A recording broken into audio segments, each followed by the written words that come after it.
Welcome to the place where dreams come true, where everything you want can be yours, if and only if you're willing to work for them, you're willing to hurt for them, but most of all, you're willing to be first for them. Ha! Look, I'm going straight to the top. I don't know how I would stop, like it or not. I got some goals that I'm hitting. You hear what I'm spitting, it's hot. Look what I got, whole lot of passion and pain. The road to success is insane. Stay out my lane, cause I'm on a mission. I'm getting what stands in my way. Yeah, I'm a beast, I wouldn't play with me, baby. The way that I'm training is crazy and I do it daily. You wanna talk about drive? I got more drive than Mercedes. I've never been lazy. I'm in the room, it's a red alert. You wanna compete? Well, get better first. I got 10 toes in the dirt, push through the hurt just to show them my worth. I'm the best. Yeah, I'm the best.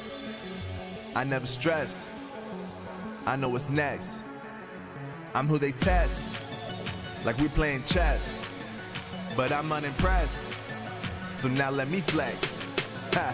Yeah, I'ma work through the struggle and hurt, cause I know my worth, and I gotta be first. Ha. Yeah, I gotta be first. Look, I don't want anyone's sympathy. I understand what is meant for me. I give my focus and energy. If it's meant to be, then it's meant to be. But mentally, I'm undefeated. They hear that and say I'm conceited, like there's no reason. Like I don't beat them and come back again just to teach them that when you work under pressure, you reach higher measures. They'll try and bring you down, but you cannot let them, and only get better and focus on cheddar. Eye on the prize and you'll become a legend. Like, when I'm in the room, it's a red alert.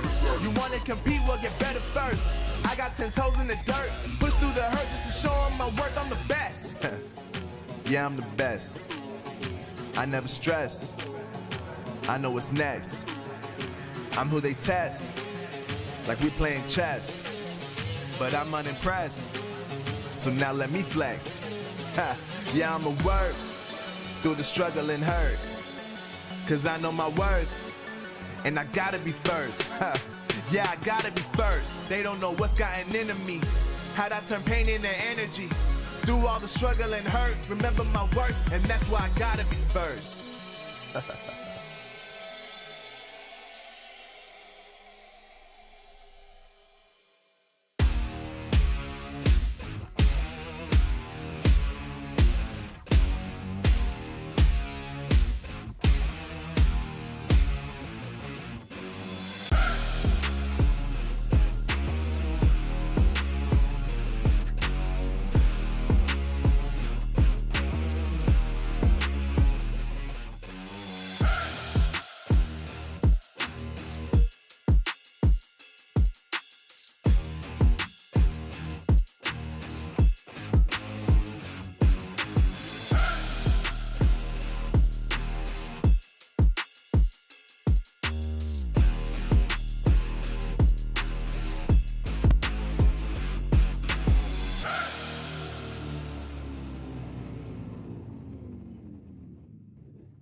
What's good, friends? It's another day of Asphalt 9 action, and we are locked, loaded, and getting our seatbelts ready. We've got a bunch of new players, a same old bracket, but guess what? There's money on the line, and of course, tons of prestige. You know what time it is? This is the Snapdragon Pro Series.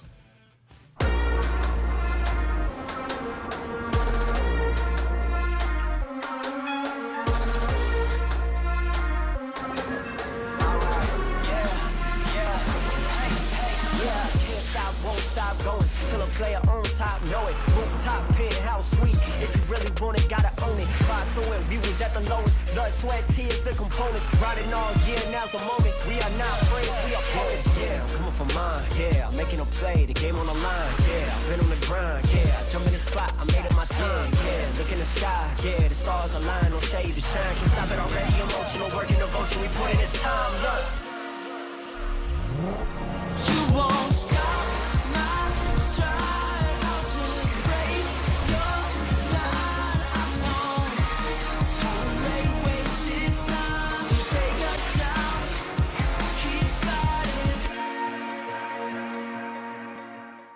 The Snapdragon Pro Series powered by Samsung Galaxy is brought to you by Snapdragon Elite Gaming, Samsung Galaxy S23 Ultra, Monster Energy, and DHL.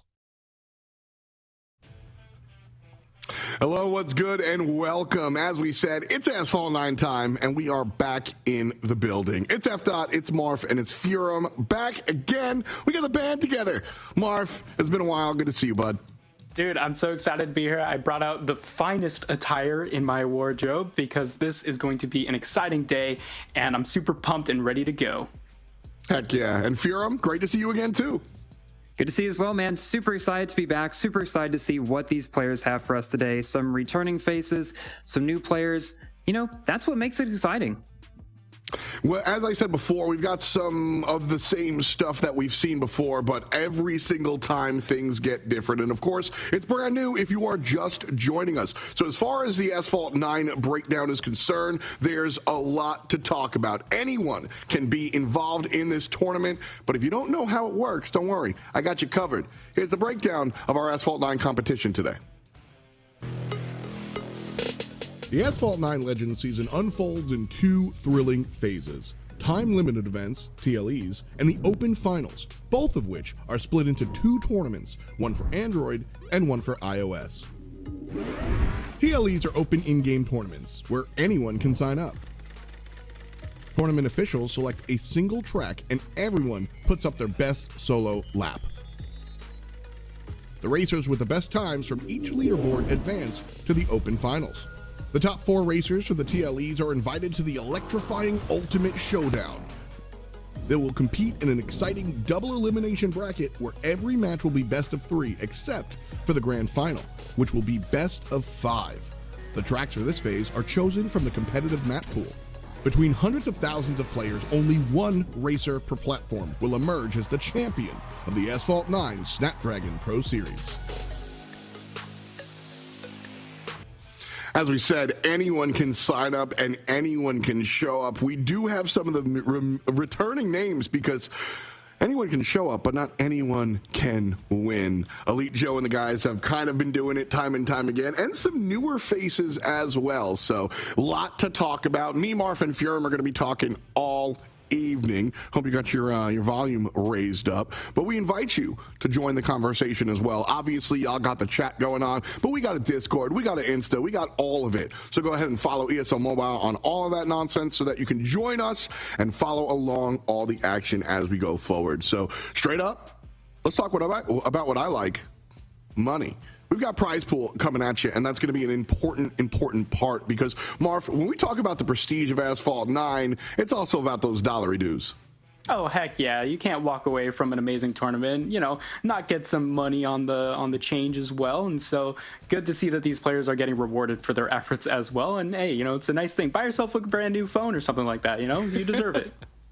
Absolutely. There's $2,500 on the line per bracket. So we are doing both Android and iOS. There will be 2 champions crowned, and each one of those tournaments have different allotments. So you've got that first place prize being a big deal to go ahead and get, and that's going to be the lion's share of that prize pool, both for iOS and Android. So we want to see how all that breaks down. Good luck to all the competitors. Worth noting, 4 competitors per bracket, and all 4 players will walk away with that money. I don't know if $1,200 will get you the Bentley pictured on the screen, but it certainly is a start.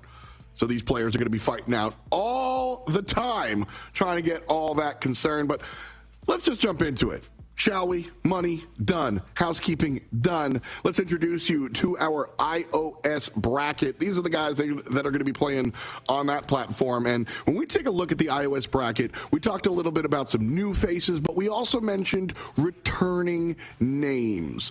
Useless User, Per4, and Moss are your guys coming through. Furum, what can you tell us about these 3 players repping iOS?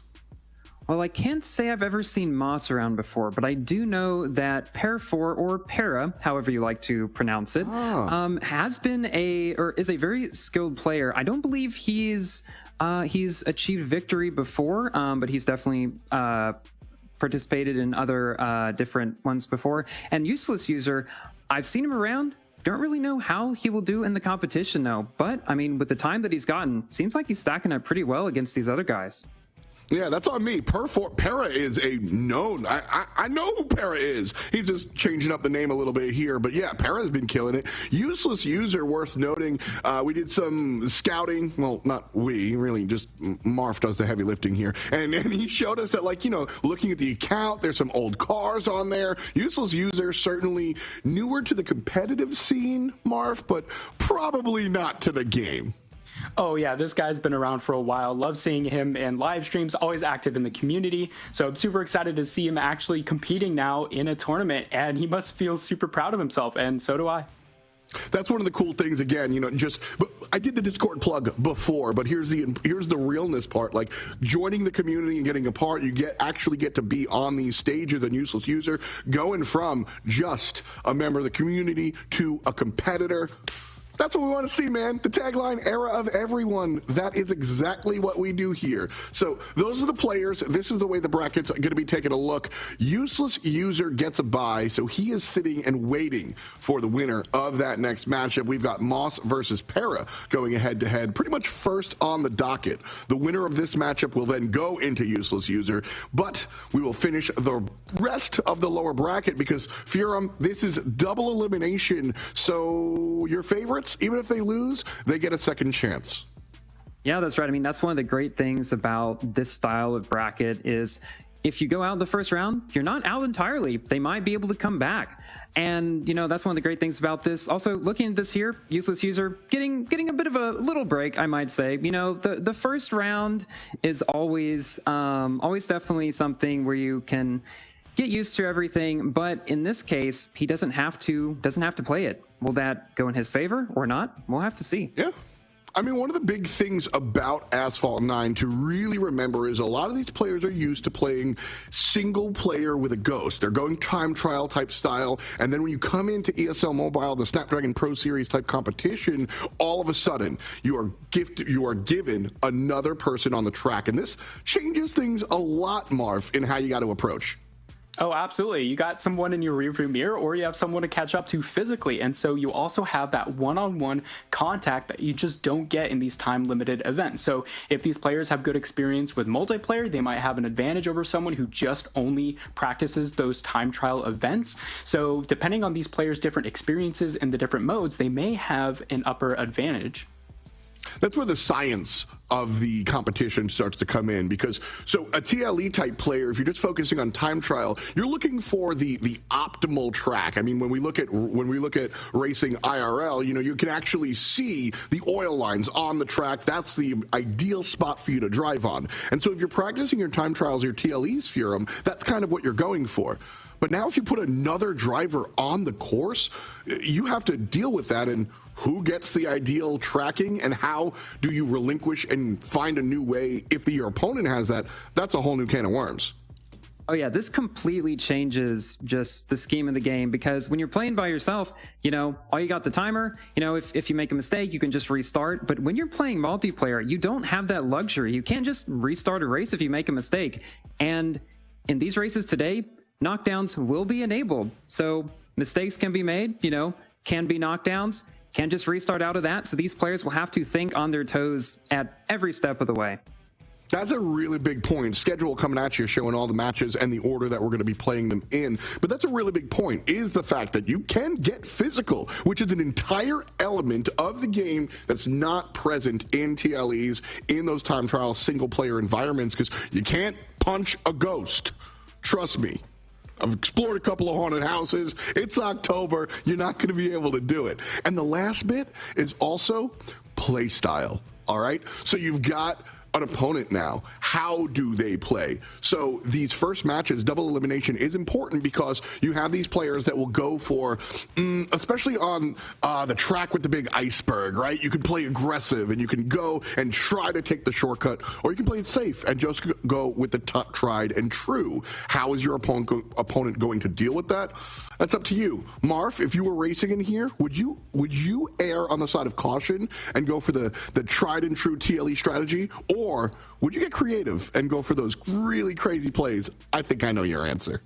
Yeah, I mean, look, I'm gonna be real with you guys. I prefer, if I'm in this situation, I have a lot on the line, right? Or if I'm new to the tournament format, I'm going to play dirty. I got to have every advantage that I can get. I'm going to use that contact. I'm going to call this a contact sport. I'm going to knock my opponent out of the way, claim my victory. But we do see a lot of the other style where they're very defensive, a very organic play style where they're really trying to focus more on the track than the other player. And sometimes that jukes out the other player. They're like, why isn't he aware that I'm here? And so you sort of freak the other guy out. So all these different play styles can sometimes come together, and these players also adapt on the fly as well. That's really the fun part, because that is really like, you can talk about any game. You can take chess, you can take boxing, you can take chess, boxing, and once you introduce that human element, there is all sorts of mind games to be played. So Moss and Para are going to be playing, and Useless User is watching that with eagle eyes, because if Moss wins via being extremely dirty, Useless User knows they have to maybe avoid that player or look to be more aggressive and physical, or if Para winds up winning by being a little bit more safe playing Furum, well then you can kind of jump in and go for those aggressive plays. So knowing that you have an opportunity to, well, do your homework in class here, Useless User gets front row seats to his opponent, and is a great place to be sitting. That's definitely true. I mean, if Useless User watching this first game, he's going to be able to get to see how both players play. Me personally, I would err more on the side of being defensive first time around, but if the guy who wins the first one, say Para wins, does a bunch of crazy stuff, Useless User has to tangle with that, but he will go into his race with Para knowing that in that example. So I think regardless of what happens, just the fact that he is able to watch that is going to give him an interesting possible advantage I don't think we've seen before. I love the fact, one of my favorite things about commentary is how different commentators not only have different ways of seeing, but also different approaches. It makes sense. You more of the analytical minded individual, right? Risk analysis. I'm going to take it a little safe. And Marv's like, Speed Racer, let's go. And I think that's totally very, very representative of how you guys kind of approach the world of Asphalt 9. The cool thing though, I've done a couple of these tournaments, and Marf, we've seen winners on both sides of that play style. And so there is not a correct way to do it. Y'all are both correct. Marf, I think that's one of the coolest things about A9. No, that is probably the standout feature of this game compared to others. And, it does take two to tango. And so when you're in a game and you see those clashing play styles, it's really exciting to witness how the players are going to react. Like I said, some of them even adapt on the fly. We've seen players take it at the beginning. They go super aggressive. It doesn't work out for them, but they have that lower bracket as of recent tournaments. So then they, start to adjust. They go a little more passive, try to juke out the other player instead, and it works out for them. So yeah, I love that, that battle between play styles, because it's really exciting to see unfold in real time.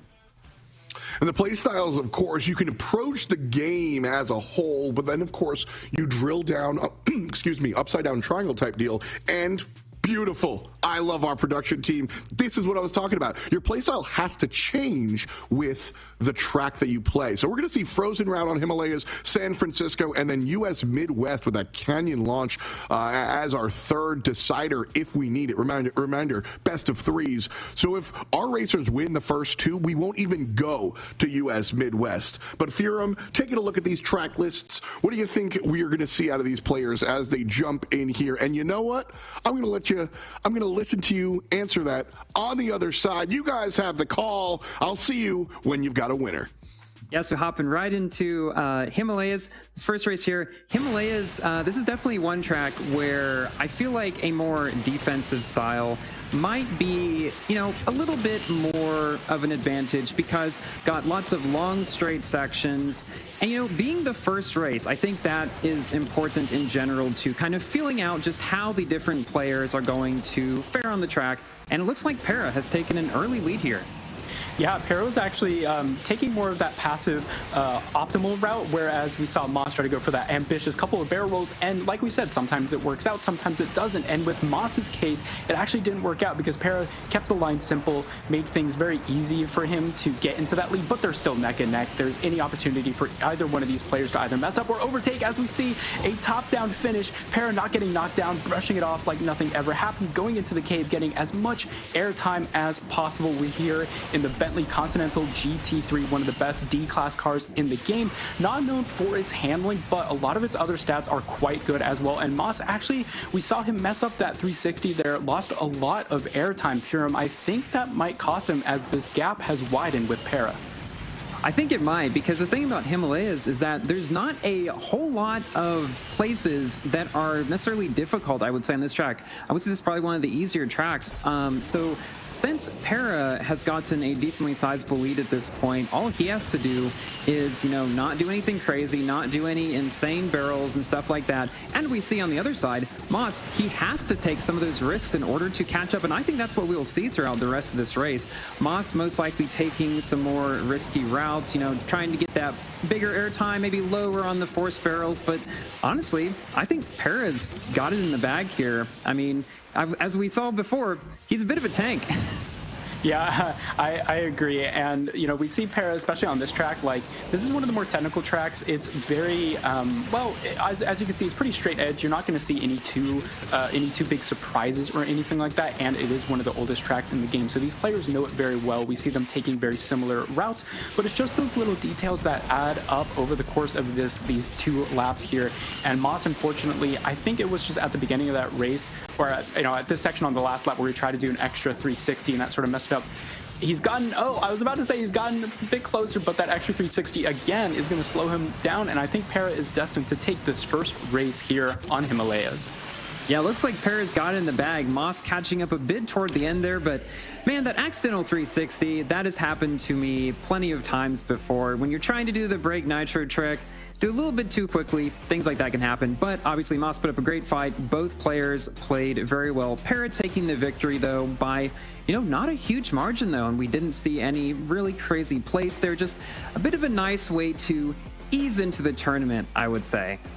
Yeah, very clean, concise racing. Great job by both players. But again, just that extra bit of finesse by Para, and not to make sure to do any extra barrels like Moss did, just made it so he could pass the finish line a couple hundredths of a second before Moss over there. So yeah, I don't think we can really tell too much about how these players are going to compete against each other in these next couple of races. Again, this track, quite simplistic, but again, hard to master. And we saw both these players taking very optimal routes. So hopefully once we get into San Francisco, which is definitely a bit more of a vertical track, got to worry a lot about more, different playstyles as well. Maybe we can see those playstyles converge against one another. Oh yeah, I mean, San Francisco, definitely a bit more technical track, like you were saying, a lot more ramps and curves and opportunities for shortcuts and, opportunities to maybe try to land on somebody. Not saying that's going to happen, not saying that should happen, saying it could happen. But yeah, Himalayas, first race, not too bad though. I would say for the first one, both these players obviously know what they're doing. We could see that they were both taking fairly optimal routes, maybe slightly different ones, but again, being more of a simple track, not a huge amount of variety that you could see there. Oh, it's a great warm-up, pretty simple, pretty straightforward, nothing too crazy. I mean, we wouldn't want to spoil the fun this early on. You guys got to wait for that awesome action. But I am curious to see, you know, we've seen a lot of super crazy shortcuts in different tracks as of recent. We've seen players get a lot more ambitious because I feel like maybe, you know, they have more on the line. They have more that they want to take. They want to be the best. And so we've seen a lot of players take some crazy shortcuts. Sometimes it works out, but every once in a while we get an amazing opportunity to see what these players can do. So hopefully on San Francisco, again, that's a track that, as you said, a bit more complicated, a lot more ways that you can approach the track with different playstyles. So hopefully, you know, and like you said, Useless sitting on the back foot. He's sort of watching, scoping out how these playstyles are, and I think San Francisco is going to be a great track for him to sort of see how each of these players takes their routes. Oh, definitely, because I mean, we've got Useless User paired up with Para next, paired up with Para. Interesting how that goes. But wait a second. Oh wait, no. So we're seeing. Oh wait, no. Sorry, that would be the next match. Now we are moving on to the second of the matches between Moss and Para. Moss taking the early lead here in front of Para. So this route over to the left. This is definitely the better route to take. Some Beyblade action spinning there in the air. No. Oh, was gonna say no knockdowns. Looked like Para though. Maybe, don't know if that was a knockdown, but definitely a bit of a wreck there. Yeah, Para was doing some interesting 360s before the ramp, which you typically don't want to do. You want to keep all 4 of your tires in the air as much as possible, whereas Para was like, nah, I'm sticking on the floor, man. But it didn't really work out for him, and so Moss has gotten an extremely awesome lead, and Para, a torpedo in the sky. I don't know what's going on. He's going absolutely crazy, and Moss has gained a big lead as a result of this. I don't know what happened. If Para got flustered or maybe overconfident from last map, like I just won super easy, so now I'm going to take it pretty chill and just kind of do whatever I want. But Moss is here to play. He's here to get this victory. But again, you know, this is going to go into a lower bracket match if one of these players does take 2-0 over the other players. So, but you know, we've seen a big lead already in the second lap from Moss. Yeah, Moss is just not doing anything wrong so far, doing everything correctly. I think he learned a bit from Para's play style in the very first map. He's got a very sizable lead at that point, but as you were saying, Para, obviously, you know, maybe looking a bit down for him right now, but he will go into that lower bracket. We will see him again, unless, you know, obviously something crazy could happen and we see some switch-ups as we've seen in the past. But right now, definitely Moss looking like he's got the lead, not making any mistakes at all. He knows he's got it if he just keeps on going up all these barrels, and honestly, he's looking great, I would say. Now, Moss has done an amazing job here on San Francisco, about to come across the finish line over the last corner here. Para trailing pretty far behind, and Moss is going to tie up this series 1-1. We have a best-of-3 game on our hands, ladies and gentlemen, for the first opening match, which is awesome to see. And yeah, Para making quite a few number of mistakes here out on San Francisco, which I'm going to be honest, as the veteran of this tournament format, I was quite surprised to see. Oh yeah, I mean, but even in that case though, everybody can make mistakes. In this case though, it obviously makes it go to a best of 3. Maybe Para wanted to give Moss a little bit chance, you know, maybe get a little bit more exciting action in this first match here. But here we can see, I honestly have no idea what happened there. Para was just falling from the sky. If I had to guess, I think Moss may have hit him in the air with Shockwave, because in this game, Shockwave is one of the easiest ways to knock down another player. If you touch somebody when you're in Shockwave, they are most likely going to get knocked down, and, you know, Moss used that to his advantage here, it looks like. Yeah, I mean, whether or not it was an intentional I guess, combative move, or if it was just something where Para was in the wrong place at the wrong time. It didn't work out for him, and as a result, Moss is tying up this score 1-1. So we are going to move on to the next track to see which one of these players is going to take our opening match and go up against Useless User in that upper bracket. So we're preparing the match as we speak, but I still want to talk about those mistakes, because I don't know. I mean, maybe it was just after the fact that that knockdown happened, Para was just like, I give up or whatever. But we saw that accidental, or, you know, whether or not it was accidental, I still don't know. But that early 360 at the beginning ramp there, you know, I don't know if that's some new move that I haven't seen before, but that was quite an interesting playstyle by Para. Yeah, it certainly was. And honestly, thinking back more on it, I don't really think that was intentional. Pretty sure Para was just in the wrong place, the wrong time. And, you know, that happens. Not much you can do about it. But the important thing is, what do you do when that happens? Can you get up from it? In this case, Moss had gotten a very sizable lead, so it was unlikely that Para would be able to catch up throughout it. But that's something that you definitely see a lot more of in these tournaments than maybe TLEs. You got to have that adaptability that we were talking about earlier, just the ability to take whatever's given you, whatever's thrown your way, and turn it into your favor as much as possible. Got to work with what you got, and what we're working with now is the US Midwest Moss versus Para, our first opening match here on the iOS bracket, best of 3 finals here, or not finals, but for the group match. And this winning player will go up against Useless User in that upper bracket. Para taking a bit of a slightly wider route here, as Para, yeah, he's sort of trailing behind, nothing too crazy so far, but Moss makes sure that he can make sure that, you know, 3 times he says make sure over and over again. But Moss has got an early lead here, not too concerned about the player behind him, because this is, I'd say, like, you know, a couple tenths of a second maybe. Yeah, it's not too far behind. Obviously, Moss knows he's got to keep up that lead that he's got to keep making those, just those little tiny details that allow you to get ahead, because that's something that I think we will see a lot of throughout this tournament. Because oftentimes, it's not the big plays, not the knockdowns, although we will see some of those as we've seen already, but more often than not, it's all the little plays, all the little tiny shortcuts, different lines that players take around corners. Those are what, in most cases, will change the way that these races will turn out. Para gaining a bit on Moss, almost caught up to him around these corners. Heading into the second lap, though, Moss still has a bit of a lead. Para maybe going slightly too high in that barrel, but he is not going to give up on this one. I can tell you that much. Ooh. Oh, and a knockdown. Wow, maybe getting back from the previous race. I won't say for sure that was intentional. It looked a little bit that way, though. Yeah, there wasn't sort of, I guess, a way for Para to avoid that pretty quickly, although I'm not sure if he even tried to, but that was just a knock from behind straight up. Para dominating Moss there, and as a result, Para's got a very sizable lead, turning the tables, or I guess I should say tables have turned here on the second lap of the US Midwest.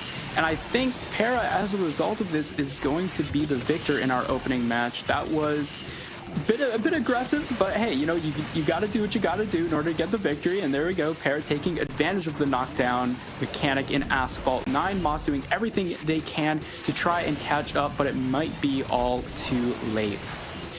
Yeah, it certainly might be. And I mean, Moss knows, obviously not giving up. Looks like he's playing just as well as he has been throughout the previous races. He knows if Para makes a mistake toward the end, he's certainly got a chance. Wants to be ready in case that happens. You know, as they say, plan for the worst, but hope for the best. That's what he's trying to do. Unfortunately for Moss, but fortunately for Para, Para is able to take the victory here by about 3 seconds. And that gives us the winner of our first match. Well, Para takes it 2-1. Yeah, congratulations to Para. Great job. We were expecting the veteran of this tournament format to go on. It looked a bit shaky in one of those races, but great job from Para to take home the victory and secure themselves in the next part of the upper bracket against Useless User. And Moss not out of the tournament yet, as we see some of these awesome replays here, but Moss will be going into that lower bracket and awaiting the loser of the next match, so not out of it just yet. And a great opportunity for Moss. Again, we don't know much about this player, but if they are new to this format, it's a great job to just, you know, make sure that you're getting used to how, you know, this 1-versus-1 mode works. So I'm not too scared for Moss. They showed amazing skill, so I'm sure they will be back with the fury to win in that lower bracket. Oh yeah, I mean, for being a player that we might not have seen as much of before, Moss definitely played extremely well throughout these races, was very evenly matched with Para as far as I could tell. And, you know, even though he did lose this best of 3, as you said, he is moving on into that lower bracket match that we will see later. But I mean, if anything, I think he's shown that he can compete against a player like Para that we've seen before, that we know is very skilled. And honestly, that probably feels pretty good. No, absolutely. Great job by Para again. Opening match went his way. And, you know, again, we saw some of that shaky gameplay. I'm sure maybe this is just feeling out the vibes of this tournament. Again, Moss is a new player. And, you know, there's this one saying where the first best swordsman doesn't fear the second best swordsman. He fears someone who has never used a sword before, because you just have no idea what's coming your way. So maybe Para was just trying to feel out how Moss's gameplay strategy was. But, you know, good job by Para to make sure that he took it home in the end, and Moss not out of it going into that lower bracket. Oh, yeah. I mean, you know, when you go up against someone you've never played against before, it's going to be unpredictable. You're not going to know what happens. But we're going to go to break now, but we will be back for more Asphalt 9 action very soon.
Welcome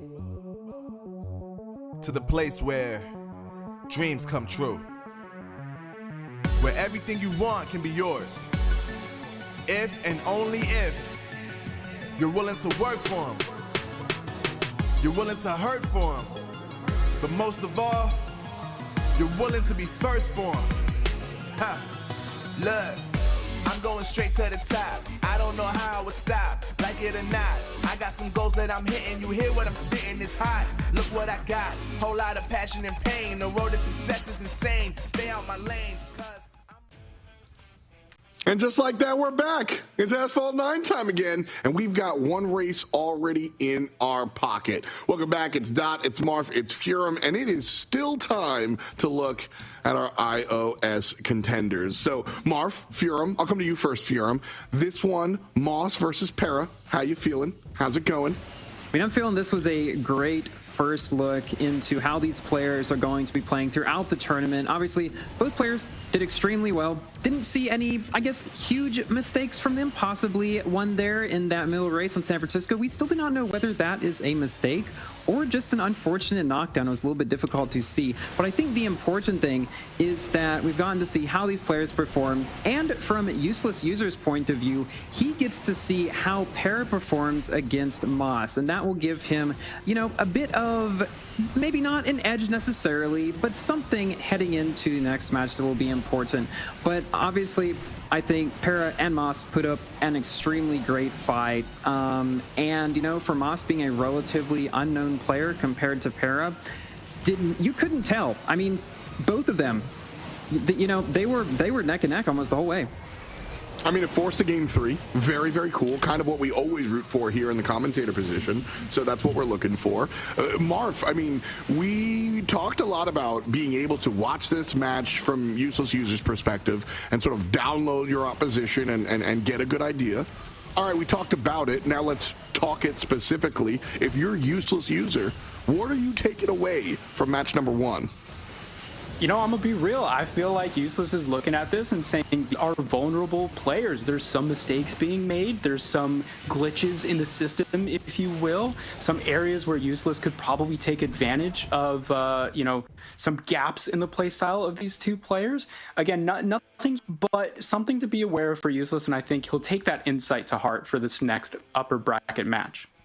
What type of player is Para? Is he that aggressive? Is he more you, or is he more Furum?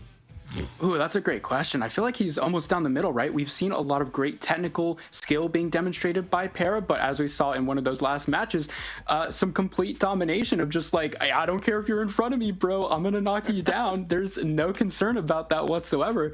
So I feel like he's a really great player at taking benefits from both sides and sort of combining this into a nice hybrid playstyle. That's the scary part. I mean, right now, considering Useless User is relatively new to the competitive scene, would it be fair to say that Para is our top card, sort of our main contender? Yeah, okay. And so Useless User coming in here now, that's one of the things that you've got to look at, Furum, is saying, okay, my opponent, I'm ready to watch them play and figure out what play. Oh, they do both. Okay, what? So how do you deal with that, knowing that your opponent is going to not just only look for an optimal course, but also look for an optimal punch in the mouth also? Yeah, I mean, that's definitely something he's going to have to look into. Obviously, Useless User getting a front row seat to that first race. I think, as you said, he's going to notice that Para has a bit of that, you know, adaptability in his play style. Seemed like Para was playing relatively defensive when he was in front, but when he got behind, he did not slow down for anything. So that's something the Useless User has to definitely take advantage of and watch out for at the same time. Huge deal there is that when you're behind, you have to be willing to go for those extra jumps, those extra 360s, because if you play it safe, you're just going to stay behind. And so you've got to be able to go for it. And listen, I've competed a couple of times, not in this game, but elsewhere. And like, that's the scariest part, is knowing when you're behind, Marf, that you have to play more reckless. Otherwise, you will never even get to a chance where you can be defensive again. No, that's when the pressure builds, man. That's when the anxiety starts to hit. That's where that analogy of like when you're up to bat and you're down 1 run at the bottom of the 8th. I don't know baseball that well, but you know, you have all the pressure on you to take the victory, but you have to do something, right? And it's only in your hands. And especially when you're up against the best, it can be quite daunting for these players. So, but, you know, I think maybe that anxiety won't quite sit until like the grand finals or maybe that lower bracket match where you actually have something on the line. Because like we saw earlier, maybe these players are just sort of filling out how their opponent is. They can go to the lower bracket if they lose or whatever. It's fine. So, you know, I don't think we'll see quite that nerve-wracking responses until later on. It'll be tough, but right now, we still have an extra life. We are in this upper bracket final, so loser goes on to play against Moss in the elimination match. It's Buenos Aires, it's Shanghai, it's Himalayas, and it is our upper bracket finals. Marf and Furum have the call again. I'll see you on the other side. Sounds good, F. Thank you so much. And this is an interesting track list, starting out with Buenos Aires, one of the most controversial additions to Asphalt 9, I do have to say. And I think, Furum, you can probably agree with that sentiment along with the community. Can you tell us a bit about Buenos Aires, maybe why some players are a bit scared to compete on this track? Yeah, so there are a few reasons. Buenos Aires, one of the most recent tracks added to the game, definitely one of the more technical ones, and possibly a bigger issue maybe with these players. It's also one of the more narrow tracks in the game. So if these players get side by side to each other, it's going to be, you know, a bit of a tussle, but it does look like Useless User has taken an early lead here. Para a bit behind. And, you know, these players just have to keep in mind that there's tons of twists and turns on this track. Extreme, almost like an opposite sort of track as Himalayas. So many different ways to go. It'll be interesting to see how they perform form in this car that can take these turns well. But, you know, Useless User definitely getting a bit farther ahead at this point.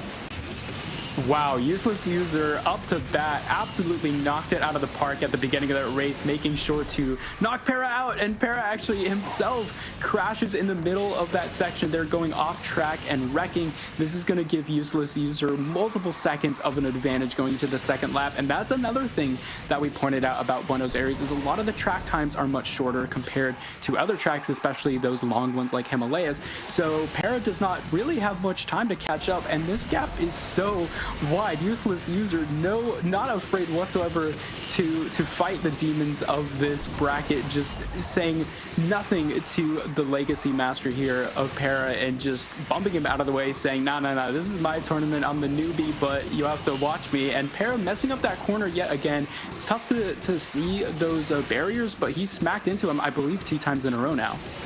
Oh yeah, I mean, I think it may be a bit of nerves from getting behind earlier on in the race, but I think at this point, Useless User completely like smashing our expectations at this point, just doing incredibly well in this first race. I don't know if I saw him really make a mistake, and one thing you brought up earlier about Buenos Aires being a shorter track, that means that, you know, Para has less time to catch up, was not able to, and we see one of the wider gaps that we've seen so far. That is a near 9-second lead for Useless User in this first race in our best of 3.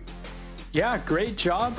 What an amazing first race as well, I do have to say. That is not something you see often when you're going up against the favorite and just have a multiple second lead at the end of the second lap. What an amazing job by Useless User. Not to say that I wasn't expecting it, but I was at least expecting Para to be a little bit closer, not mess up those corners that we saw later on in the race. That was a bit of an interesting mistake.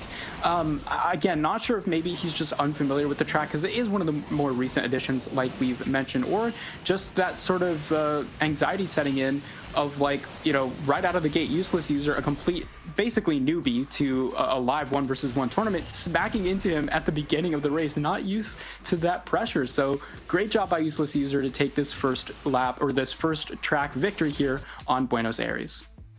Yeah, Useless User absolutely smashing it here. Definitely not something we expected. I think what happened there, Para got a little bit behind in the beginning, may have gotten to him a little bit, that, you know, just widened throughout the race. And so I think one thing that Para has to do leading into these upcoming races is just, you know, continue that adaptability that he showed in those first matches against Moss. That'll serve him very well. But obviously, Useless User, at this point, I would say that him being able to just watch from the sidelines as Moss and Para played that first race, you know, gave him a big advantage. It prepared him for the style of player that Para is. Wouldn't you say, Mar? Yeah, maybe he was prepared for that hit in the back and was like, no, I need to get him away as quickly as possible. Right out of the gate, I need to smack him into the side of the road, because that's pretty much what happened. Right out of the gate, we saw Useless and Para rail on rail, trying to bump each other off the track, and Useless User took advantage of that. But we also saw maybe Para getting a little bit flustered towards the end of that track, making those mistakes, going the wrong route.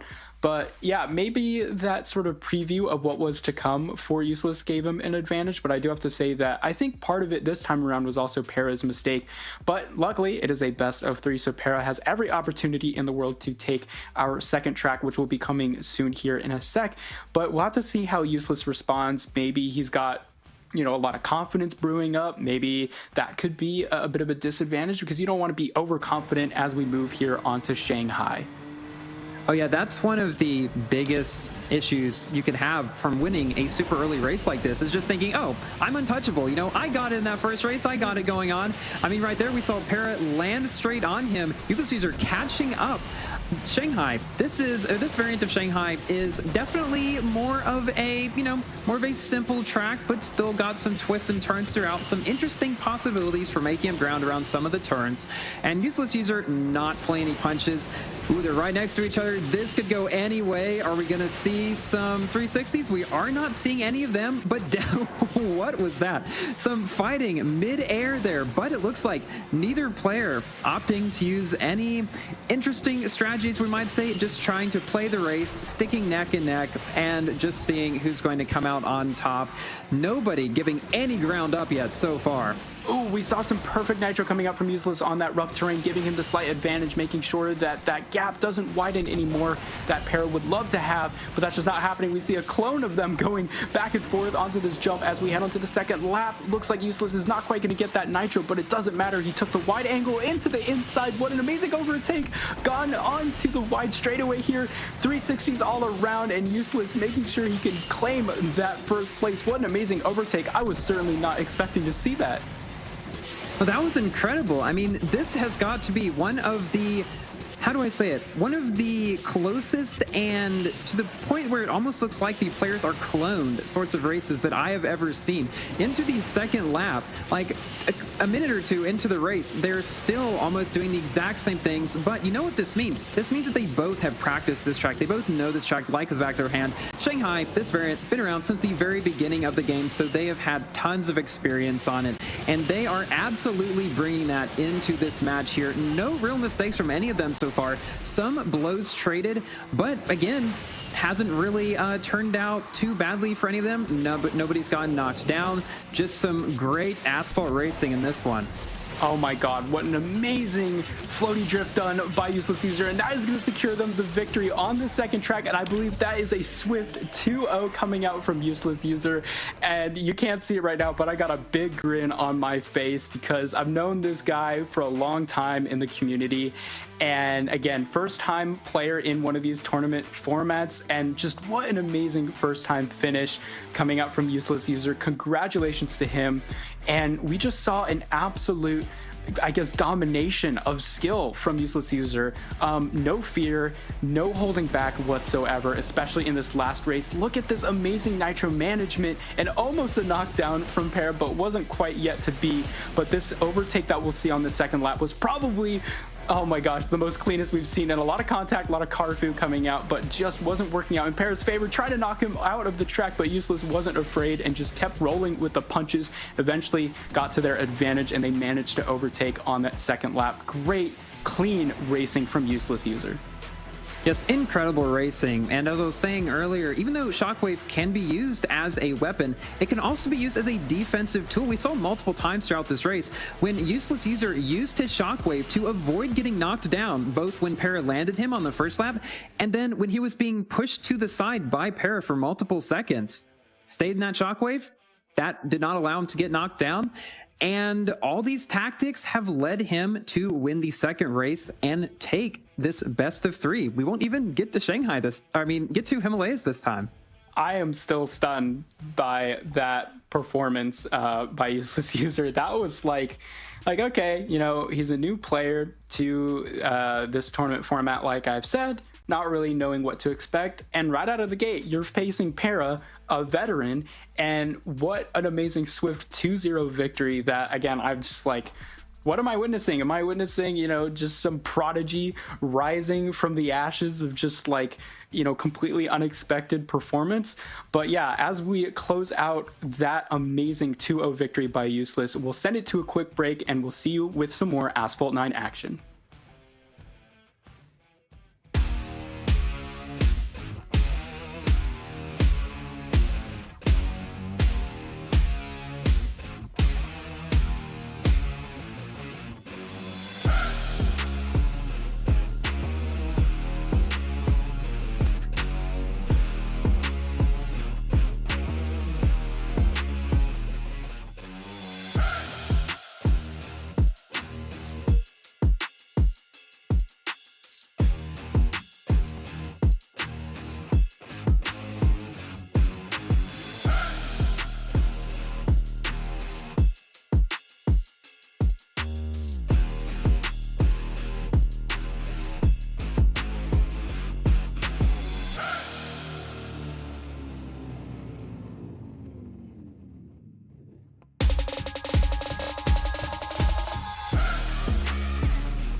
Welcome back to the Asphalt 9 desk. It's F. It's Marf. It's Furum. And after that one, I got to say, this is why I do what I do, man.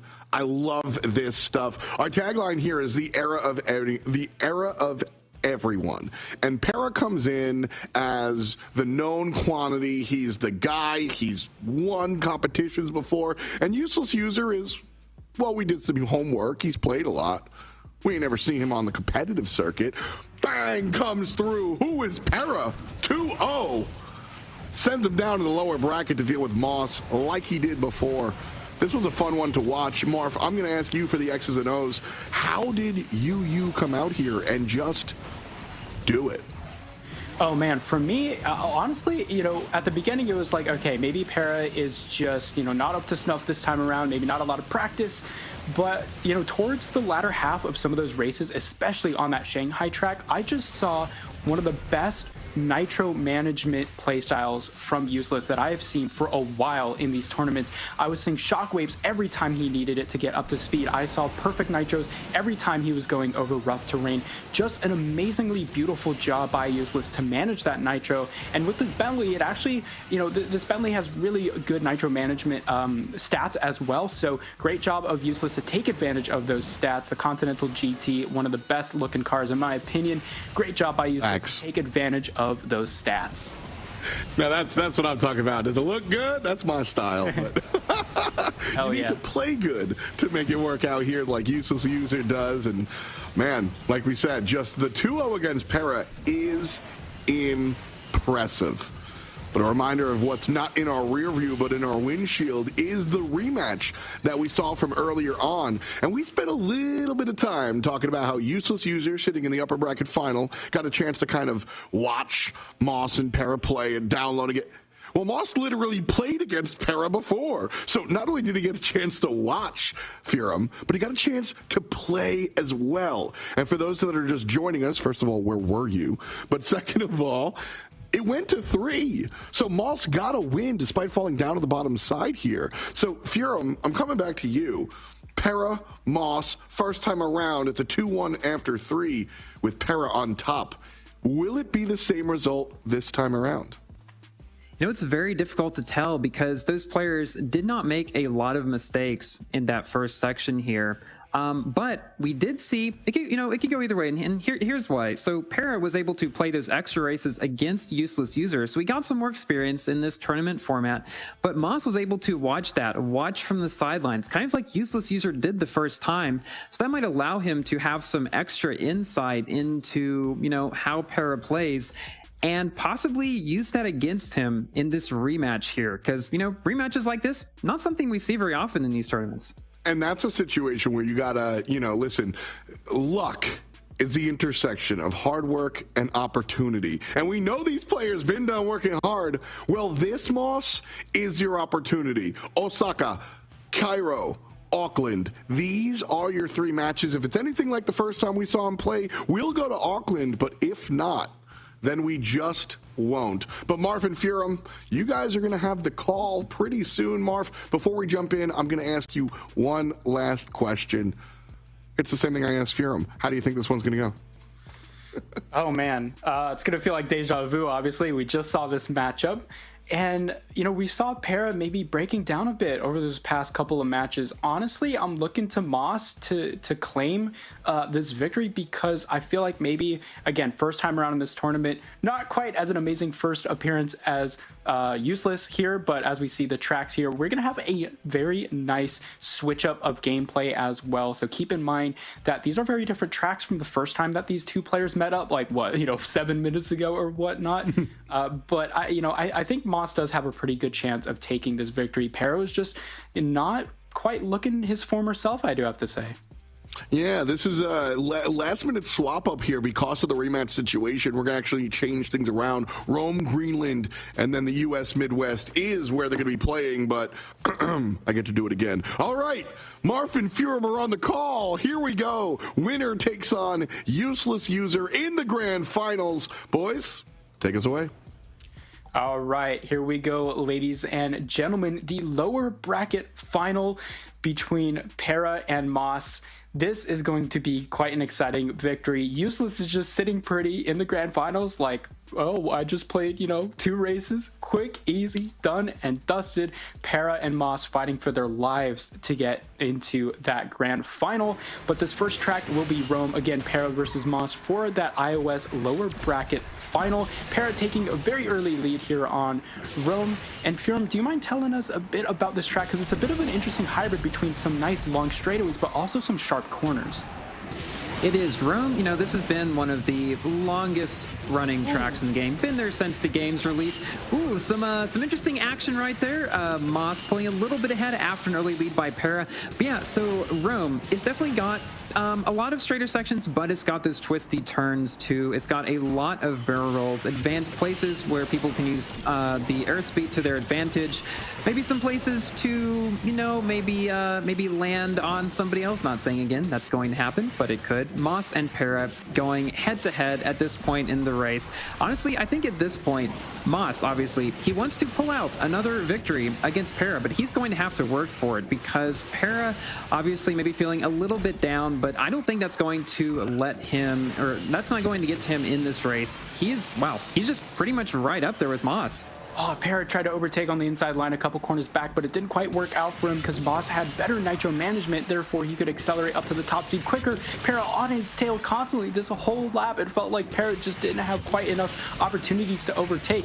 And heading on to the second lap, he's not going to have that much time actually to close this gap. Going onto the left side here. Interesting, running over a lot of rough terrain without putting on nitro. That was an interesting decision by Para, but he's not too far behind. He still has quite a bit, he has pretty much the whole second lap to try and catch up to Moss, but Moss doesn't look like he is hitting any barriers, using great nitro management, so I'm not really scared for Moss. But for Para, I don't know if this is a breakdown of maybe the players now know how to counter his play style with a lot of research coming out from the new guys, but Moss just doing a great job defending his position here on Rome.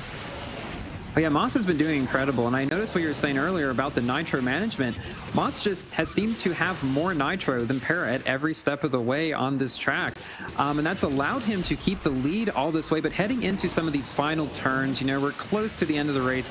Para not letting that get him down, catching up ever so closely. Ooh. These guys have been only a car's length apart. We had an interesting, possibly attempt to a floaty drift there. Not entirely sure. Did not work out for him though, as Moss continues to be ahead leading into the final section of this race. And don't have too many turns left. This might be in the bag for Moss. Yeah, I think Parrot tried to do a floaty drift here, but maybe forgot that the big wing on that Bentley is going to keep so much downforce on that car that it's not exactly going to work out very well to get some airtime. But Para, second place here in this first opening match of the lower bracket grand finals to make it into that upper bracket grand finals. But Moss doing a great job making sure to defend their position here on Rome. Great job. Again, nice defensive gameplay, keeping Para back at his heels. And we're going to go on shortly to our second match in a bit. We're just preparing that race for you guys, but looking at some replays as well, just to see a quick recap of what happened. Again, lots of opportunities where Para was actually in front towards the beginning, but Moss with some interesting building jumping gameplay, making sure to secure that first place. And again, for the rest of this race, just amazing defensive driving. Yeah, that's something that I think we've seen a lot of from Moss so far. He seems to definitely be more on the side of defensive driving.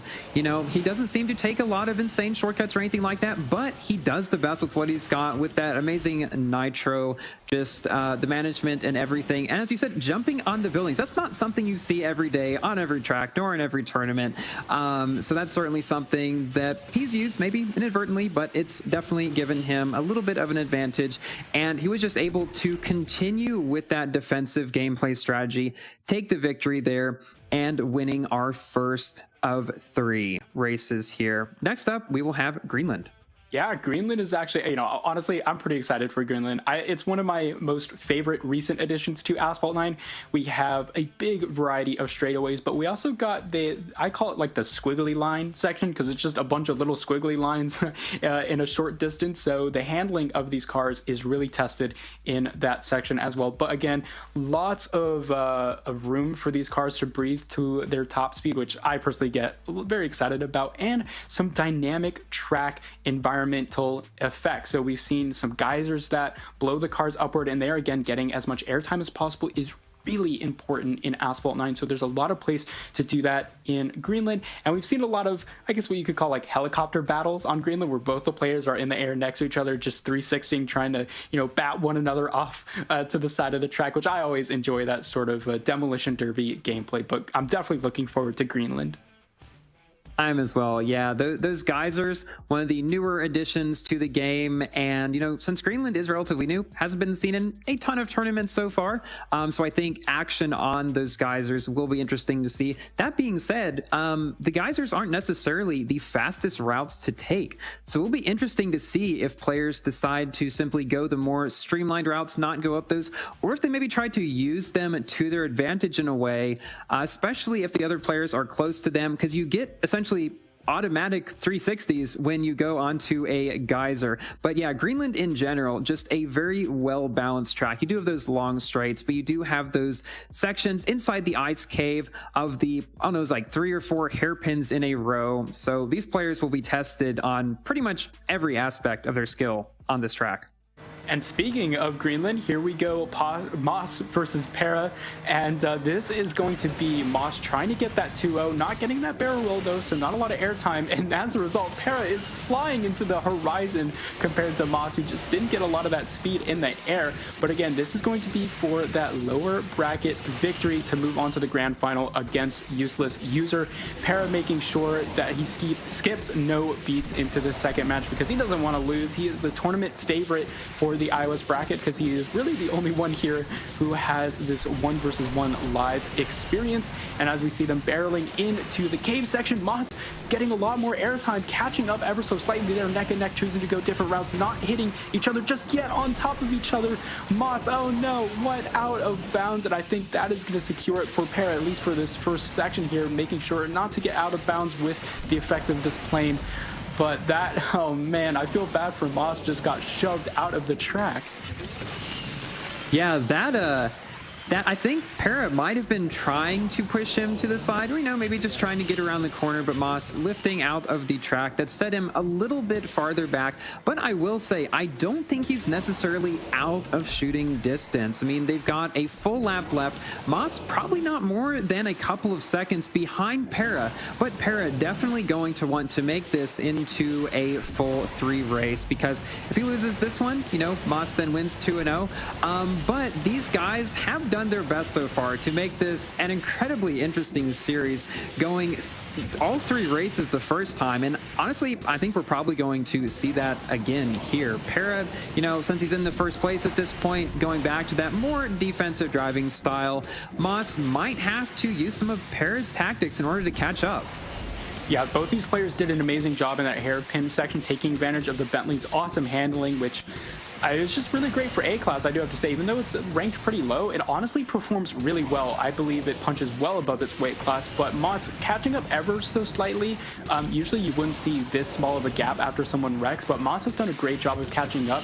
They only have about 15% less left in this race, though. And again, going into that hairpin section, Para is going to have to make a big mistake in order to let Moss catch up. But we've seen some slight mistakes from Para, I do have to say, and it looks like this gap is actually, as I'm talking, it's getting super close. It could be anybody's game here as they go into the last final hairpin section of the game. Moss trying to go for the inside, not quite working out, gonna go for another one on the inside. He's gonna take it, it's gonna be close. Oh my gosh, Moss with an amazing victory over Para. 200 millisecond difference, and Moss takes the 2-0. Para must feel so awful, and I feel bad because that was a close race at the end, but Moss taking it, and the tournament favorite is now out of contention. Dude, that was an absolutely incredible race to watch. Honestly, even as I was saying it, I was thinking Moss probably didn't have all that much of a chance, but he was just catching up ever so slowly throughout, using amazing nitro management. Again, I think that's one of Moss's biggest strengths here. And Para just fumbling slightly around those curves at the end, and Moss able to overtake him around the very last corner. Like, that is just some incredible racing. Here we see is where Moss got pushed out of the track. And I think one of the reasons that Moss was able to catch back up as he was because when you get pushed out of the track, when you fall out, it's not necessarily a wreck, so you don't get put as far back on the track. So he wasn't several seconds behind as Para was in that second race in the first match, which is what allowed him to catch up here toward the end. He just took these corners a little bit sharper, and around this final corner, saw his inside line, took it, and even with some bit of fighting toward the end there, took the victory on Greenland. And that is a 2 out of 3. Just Moss takes it. No third race at all. Oh my gosh. You know, as a commentator in esports, we love to see those best of threes go on and get the close matches. But, you know, these 2-0s that have been just super swift and honestly pretty close at the end there, like we saw in that last race. But those 2 races were super exciting to watch. I am stunned. I'm actually very stunned. The tournament favorite is actually out, and both of the newcomers are in. We are actually going to crown a new victor here in a moment for at least the iOS section, of course. But man, I need a breather after that. That was pretty crazy, especially that last ending. That was like super cinematic, picture perfect finish. Oh yeah, it was. And I mean, you know, we're gonna see the 2 newcomers heading into this final race. But before we get into that, we're going to head off to a break. But let's go back from that. We're gonna see some more Asphalt Line action, and I am very much looking forward to that.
And now it's time for the grand finals, folks. That said, I'm still looking backwards because the ending of that race was one of the more, what did you say, Furum? Cinematic? I'm going to go with that. That was just a cinematic, not a photo finish, It was just dope, and I took a photo.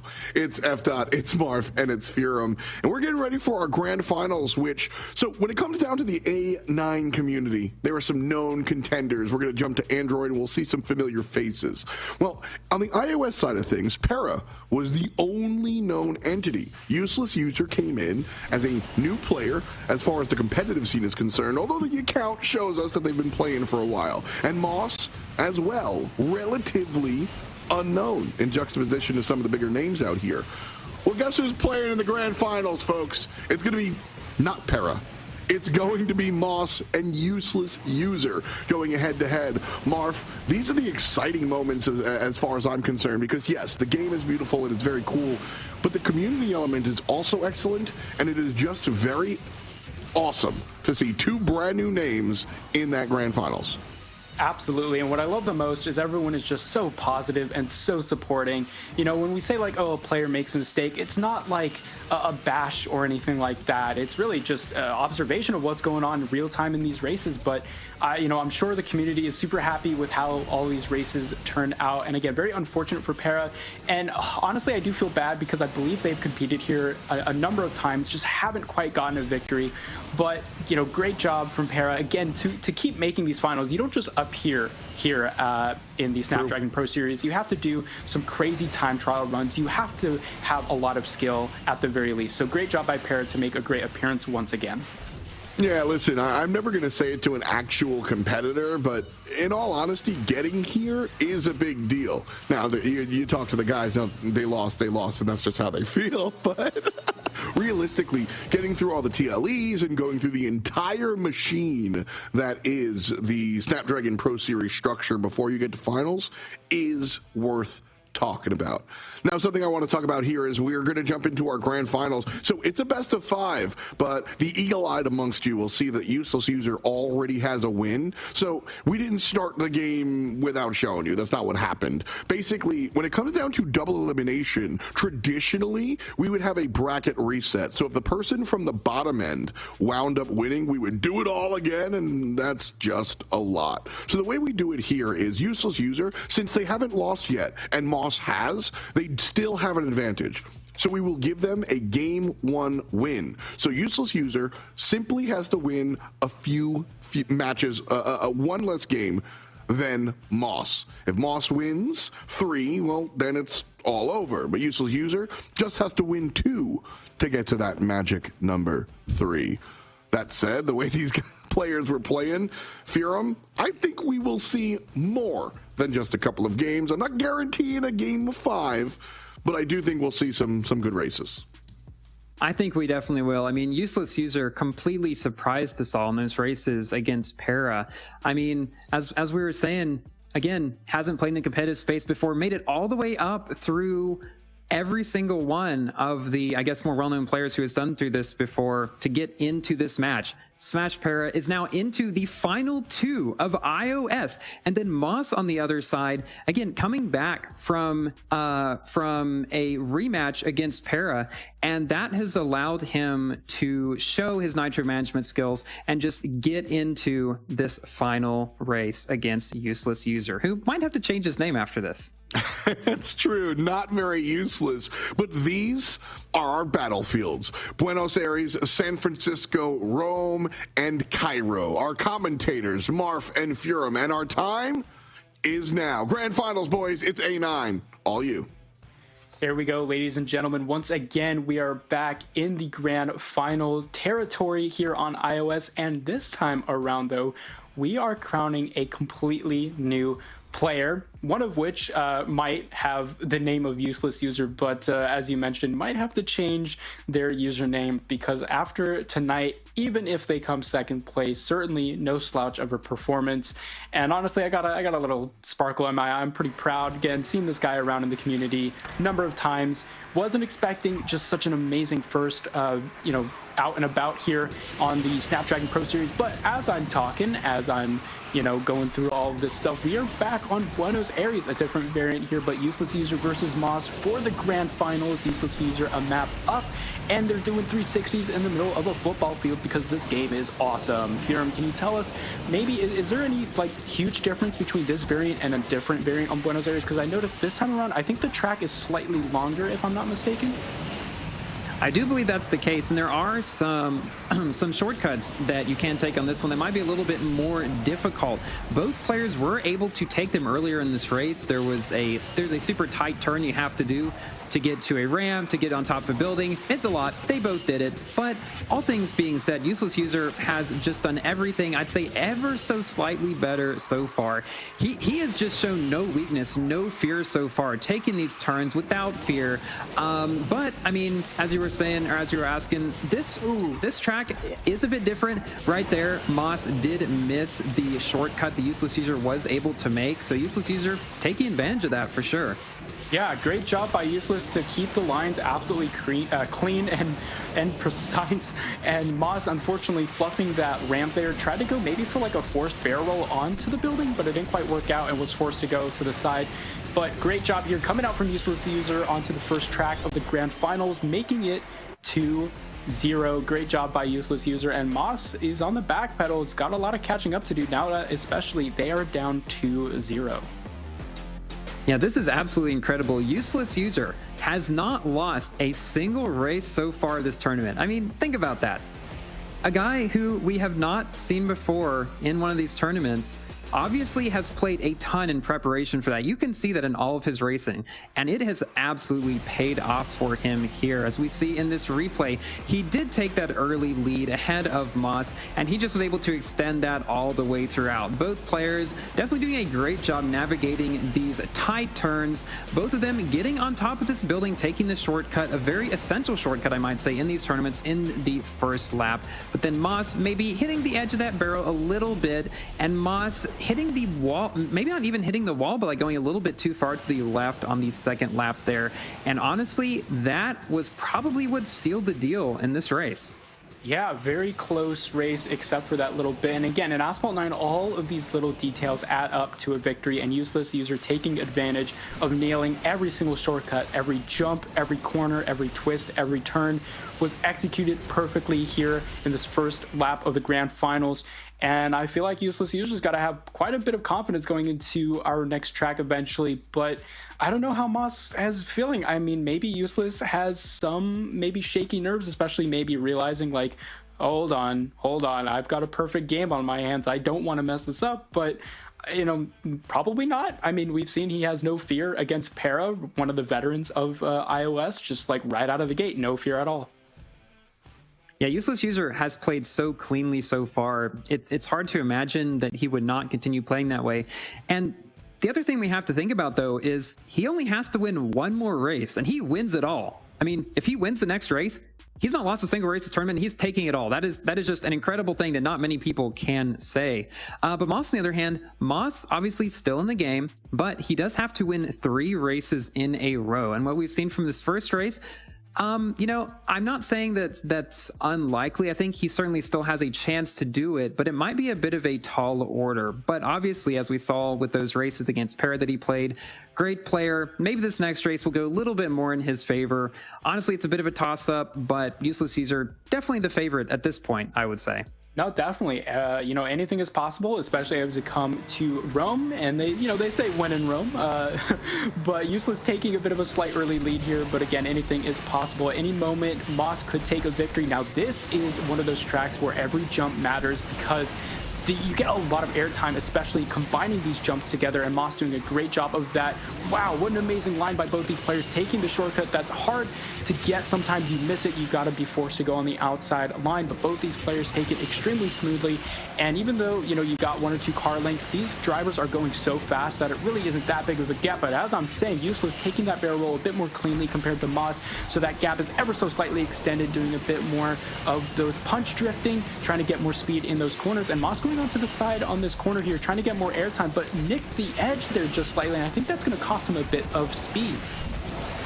Yeah, it definitely is. I mean, going into the second half of the first lap, we see Moss falling a little bit behind, still within distance, but Useless User, again, has made no mistakes so far that I can see. He has just been blazing it through this map, taking these ramps without any issues at all. Moss, though, maybe, I don't know, maybe catching up a slight bit leading into the second lap, but we did see him struggle a slight bit on the first part. I mean, we saw him earlier against Para using incredible nitro management on roam, was able to pull out the victory there, but Useless User here opting to take a safer route, and I think that right there, that is something that is incredibly important because he knows he's ahead at this point. He's got it in the bag. He just has to not make a mistake, and so there is no reason to take maybe a slightly faster but riskier route and risk making a mistake and losing your lead. Moss at this point, though, taking those riskier routes because, well, he has to. Otherwise, he really has no chance against Useless User unless he makes a mistake.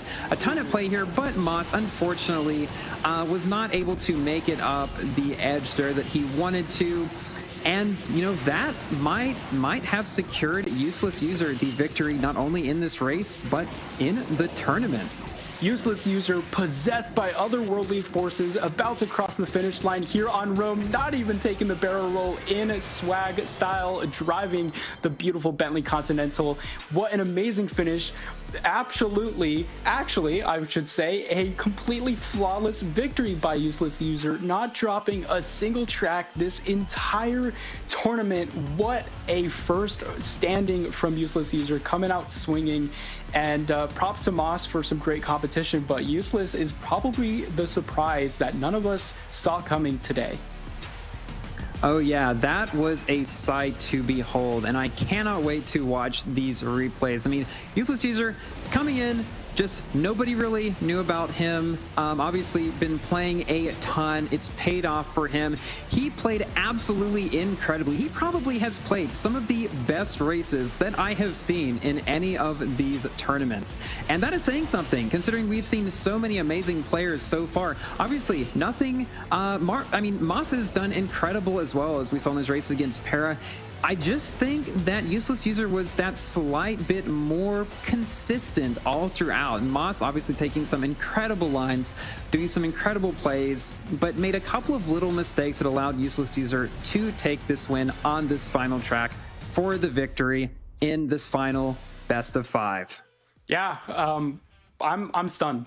I'm going to be honest. I'm completely stunned. A completely flawless victory by Useless User. Man, you got to change that name. You're not useless anymore, man. Oh my gosh.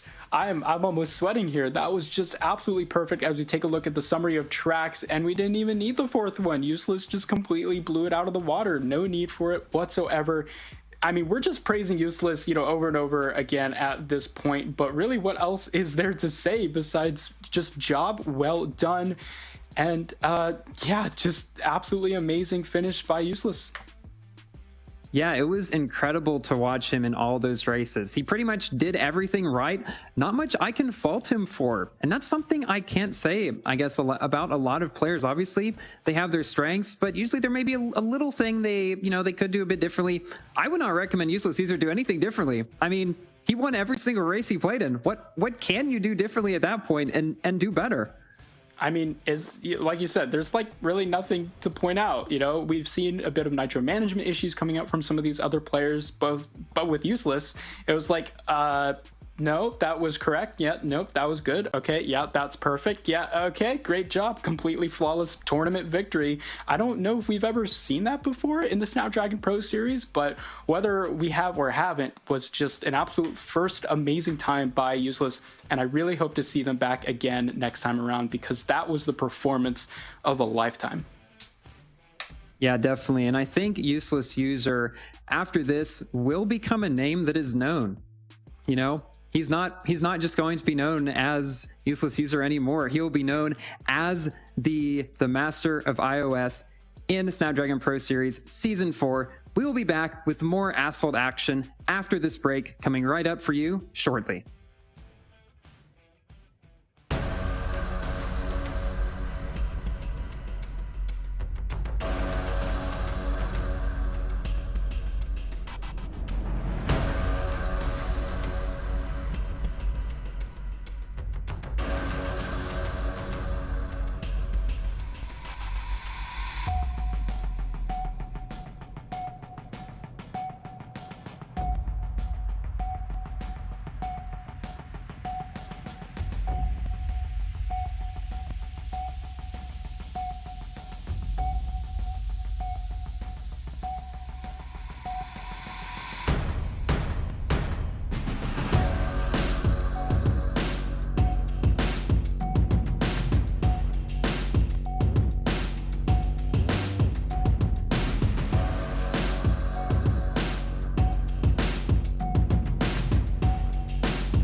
Welcome to the place where dreams come true.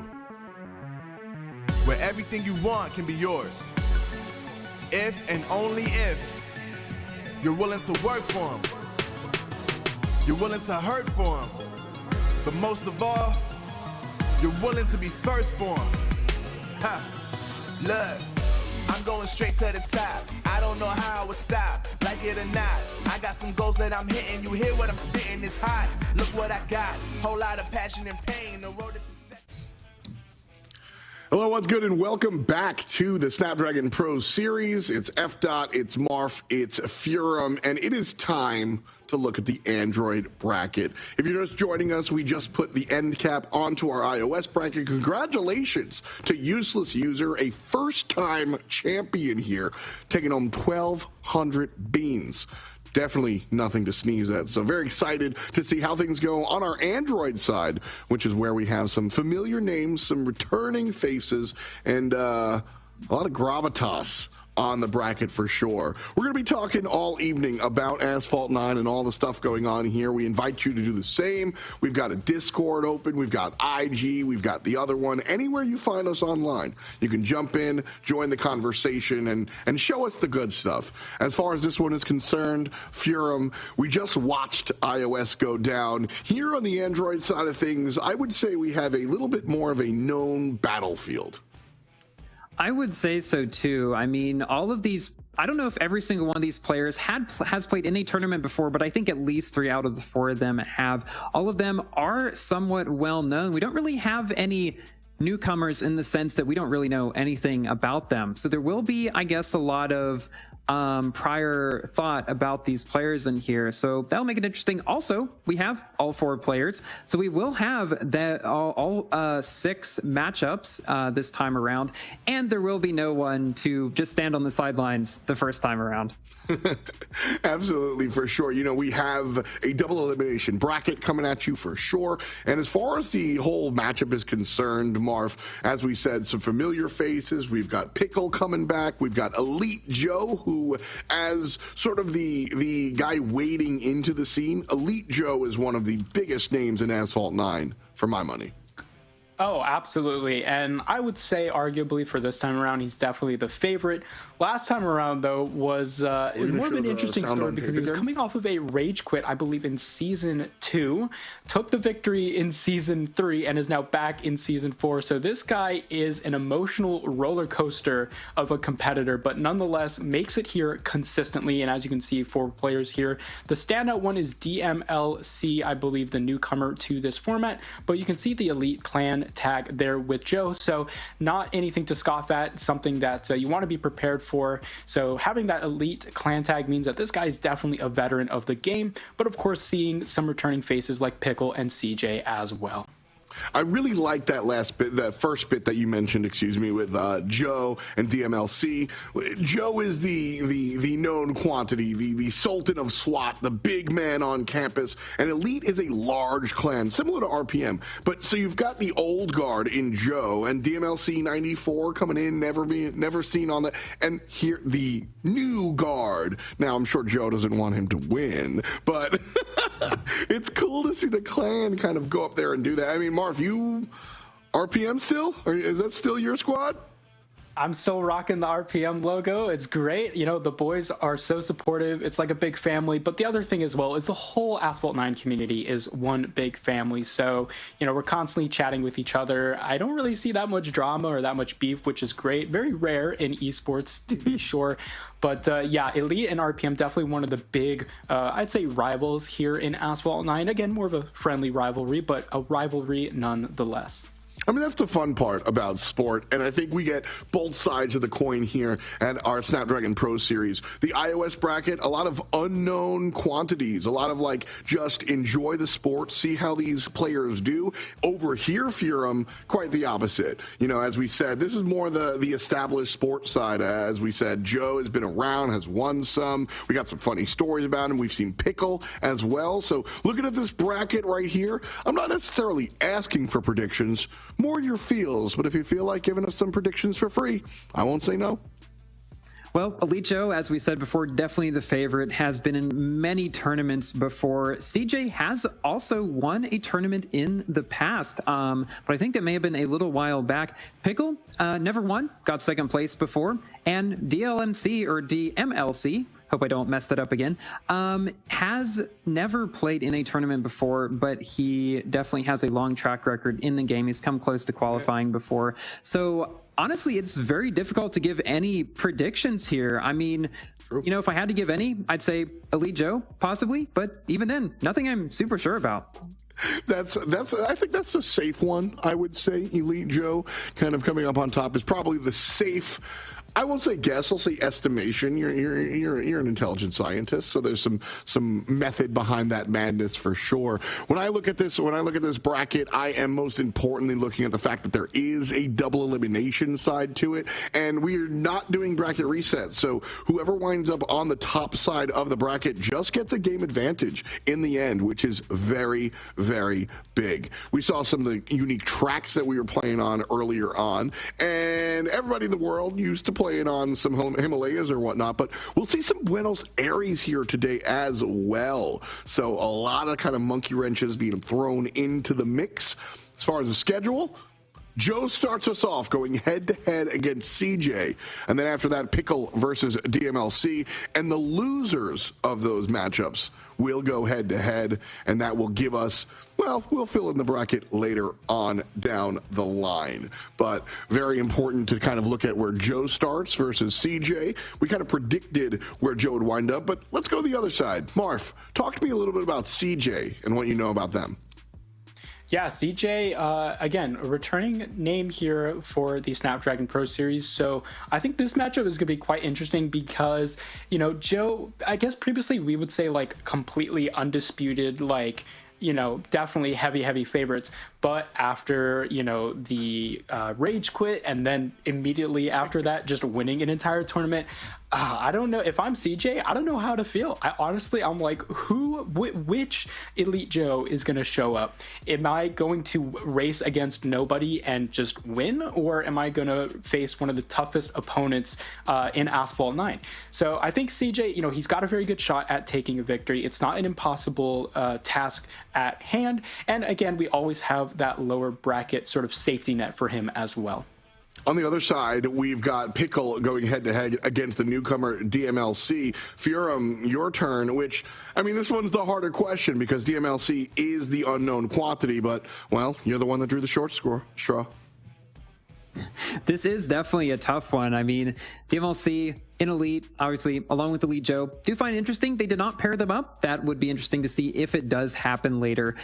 Pickle, though, again, returning, hasn't won before, but obviously has done extremely well. I do not have a prediction there, but we will see again, leading into this first match, we'll see Himalayas, San Francisco, and US Midwest. Starting off with Himalayas, Frozen Route, this is always, I feel like, a great track to start off one because it is relatively simplistic. There's not a whole lot of insane, crazy stunts you can do there. But I will definitely say this will be the place for these players to just see how their opponent plays and just maybe how they can take advantage of that. Well, it's going to be the place for us and our audience to see match number one. Himalayas, San Francisco, and US Midwest, as Furum just said. On the docket, Elite Joe. He is taking the field across the way from his opponent, and it started about now. Marf, all you.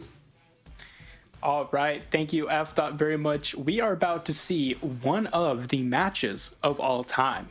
That is one of the statements of all time as well. But look, I'm really interested to see which version of Elite Joe is going to show up this time around. Again, we mentioned he had a bit of a rage quit story, and then immediately following up after that, a complete tournament victory. So it's like, okay, very interesting to see. But with CJ as well, you know, we've seen a very consistent playstyle, I would say, from him. Nothing too bombastic or anything like that. But on Himalayas, it's a good opportunity to stretch the legs of these cars because it is a very top speed oriented track, but one that has a lot of different technicalities. It's just very minor shortcuts here and there, but if you nail it right, you get a lot of top speed. And here we can see CJ taking a bit of a slight early lead, but running out of nitro and Elite Joe ever so slightly catching up. Yeah, nitro management is a big part of succeeding on Himalayas. Elite Joe doing it a little bit better so far. These players side by side, neither one. Oh, do we see a little push to the side there? There's some competitive action. That is what I come to these tournaments for. CJ pushing Elite Joe to the side, and I mean, that honestly might be a more honorable way to slow down your opponent rather than just 360ing and knocking them down. So that is definitely an interesting play from CJ. But I do think that Elite Joe, we're going to see Season 3 Elite Joe here. He's going to play his heart out. He's going to do just as well as he always has. But obviously, CJ knows that. CJ knows he is playing against a titan of the Pro Series community, these past events. And so he's going to pull out all the stops in order to beat Elite Joe. We've seen that so far, and I don't see that changing. Yeah, I thought the way that you put this overtake was really funny. Probably the friendliest way to completely obliterate your opponent and get ahead, which I found hilarious. But yeah, CJ making sure to assert dominance on this first lap. Elite Joe not giving up, which is great to see. And again, not falling too far behind, trying to get as much airtime as possible. Use that brake nitro trick as well to not slow down once all 4 tires hit the road. Great job, both of them doing the forced barrel. Elite Joe's going to go for an amazing rail grind, getting some extra airtime, and this gap is ever so slightly decreased. CJ now got to make sure to keep an eye on that rear view mirror, because Elite Joe at any moment could possibly catch up if he pulls out some more awesome tricks. Yeah, Elite Joe knows these tracks like the back of his hand, and it makes me wonder if CJ is now wishing he had done something a little bit more before. Got that lead, definitely, but Elite Joe just catching up ever so slightly throughout these races. And again, because he's played in so many of these before, he's played the game for so long, he knows a ton of tricks, and more importantly, it's comfortable with them. I don't know too many people who would have been comfortable doing the kind of trick that he did. Oh, and was that an accidental 360 there for CJ? It might have been. Heading into this final turn, though, looks like did not cost him. Almost did, though. CJ takes the victory, not by a large margin, though. Oh man, that was a bit close for comfort probably for CJ, realizing at that last second, oh, I may have blew the lead, but then I think it was Elite Joe who went on that rough terrain, but CJ did cross the finish line in first place, making sure to not give up that lead. So great job of the first race here from CJ versus Elite Joe. That was quite an interesting, probably an accidental 360. I'd assume that he was trying to do that brake nitro trick, accidentally tapped the brake twice, which triggered that 360. But very lucky for CJ that Elite Joe, I think, just went slightly too close on that last section there, making sure to hit that, or not making sure, actually, probably accidentally hitting that rough terrain. But here we see the battle in the beginning, the battle of titans, as CJ shoves Elite Joe to the side of the track, and that probably is what secured the victory for CJ in the end. Yeah, that right there, that is one of my favorite plays that I've seen in Snapdragon Pro Series history. Just that little tap over to the side, enough to gain a bit of a competitive lead, but not so much that Elite Joe has no way of coming back. And this did turn out to be an incredibly competitive race. Again, Elite Joe going maybe a little bit too close to the inside on those corners there. First race, CJ takes it, Himalayas Frozen Route. But next up, we'll be going to the City by the Bay. And as we saw from the first set of iOS matchups, this track definitely has a lot more chances in order to, catch up, switch things around. And I think we're going to see some interesting plays here. Oh yeah, you're absolutely right. City by the Bay, especially, the San Francisco track in general, has a lot more opportunities for I'd say different play styles, right? You can go safe, go around, or you can try and, be a bit more ambitious and take a lot of jumps in a row, but risk maybe wrecking or also coming in contact with another player. So that's sort of what we saw on the iOS side. We saw a sort of clash of play styles there as well. But it's definitely more of I guess, not a complicated track compared to Himalayas. I used that word earlier, and I don't think it quite describes the difference between those. I would just say that it has more twists, has more turns. So instead of focusing on airspeed as well, you're trying to also focus on the line that not only you are taking, but also your opponent. We saw some crazy, cross-cutting from these players, from shortcuts, some inside line overtakes. And so that is definitely more prevalent on San Francisco compared to the Himalayas. Yes, I would say probably the word to use for San Francisco would be complex. Not necessarily complicated in that it's difficult to understand, but there's definitely a lot more different ways you can go, a lot more little shortcuts you can take. You have to be very precise on San Francisco, you know, whereas on Himalayas, you have lots of room. You can kind of go every which way, but we're heading into our first race on San Francisco here. CJ and Elite Joe butting heads at the beginning, and Elite Joe having an early little, maybe not even necessarily a mess up, I don't think. I think he just 360'd and ended up hitting the side, which slowed him down. Again, though, not too far behind CJ, within distance in order to catch up.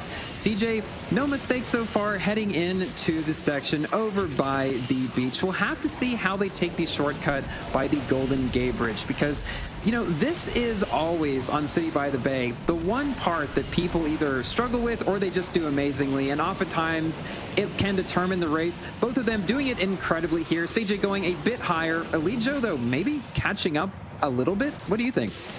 Yeah, I think Elite Joe, okay, I think we spoke too soon. Elite Joe, that barrel roll was a bit too close, and he unfortunately hit the ground like a turtle on his back. And that, I think, is going to secure maybe the 2-0 for CJ. He's got a full lap to go. Got to play defensively here. Make sure Elite Joe doesn't catch up, of course. But this is a pretty sizable gap. Yeah, very sizable gap indeed. But we do have to keep in mind that even though it does look very likely CJ will go 2-0 here, if that does happen, Elite Joe not out of it. You know, he still has those lower bracket races and could possibly come back into the grand final in the end. But of course, that is only if CJ does not make any more mistakes on this track.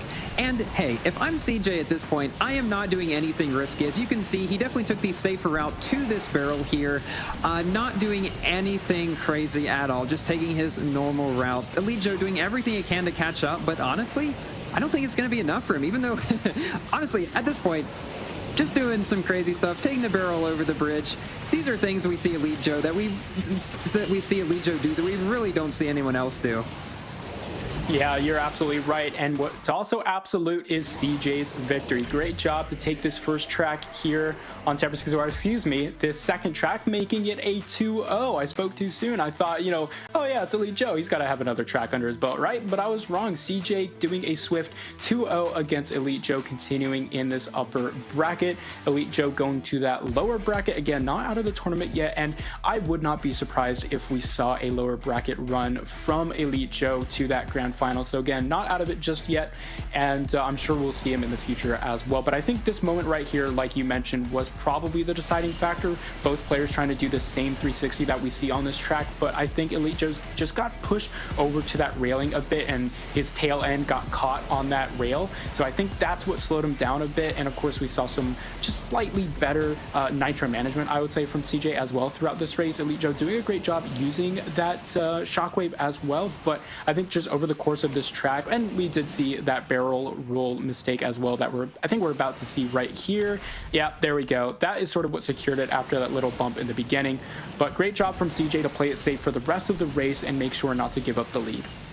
Yeah, CJ doing some incredible racing here. I mean, he knew if he was able to win this race, he would have the first matchup in the bag, 2-0. That is what happened. We got Himalayas down, San Francisco down. We're not even going to US Midwest. This seems to be, this definitely seems to be heading into our next matchup.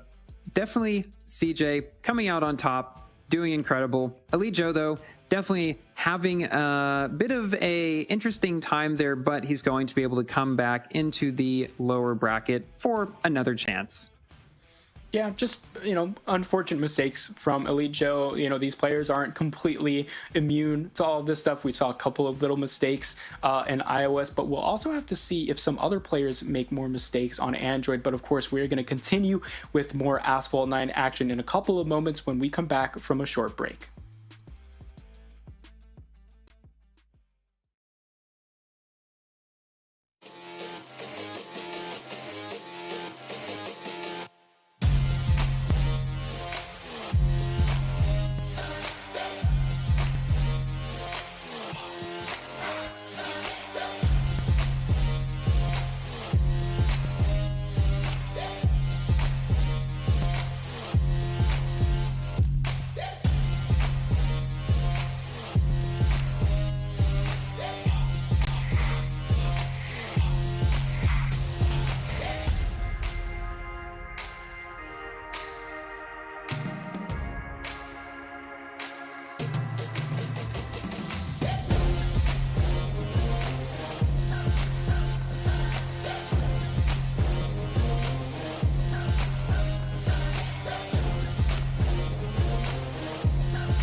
What a lot of people would call a surprise is CJ taking down Elite Joe and sending him down to the lower bracket.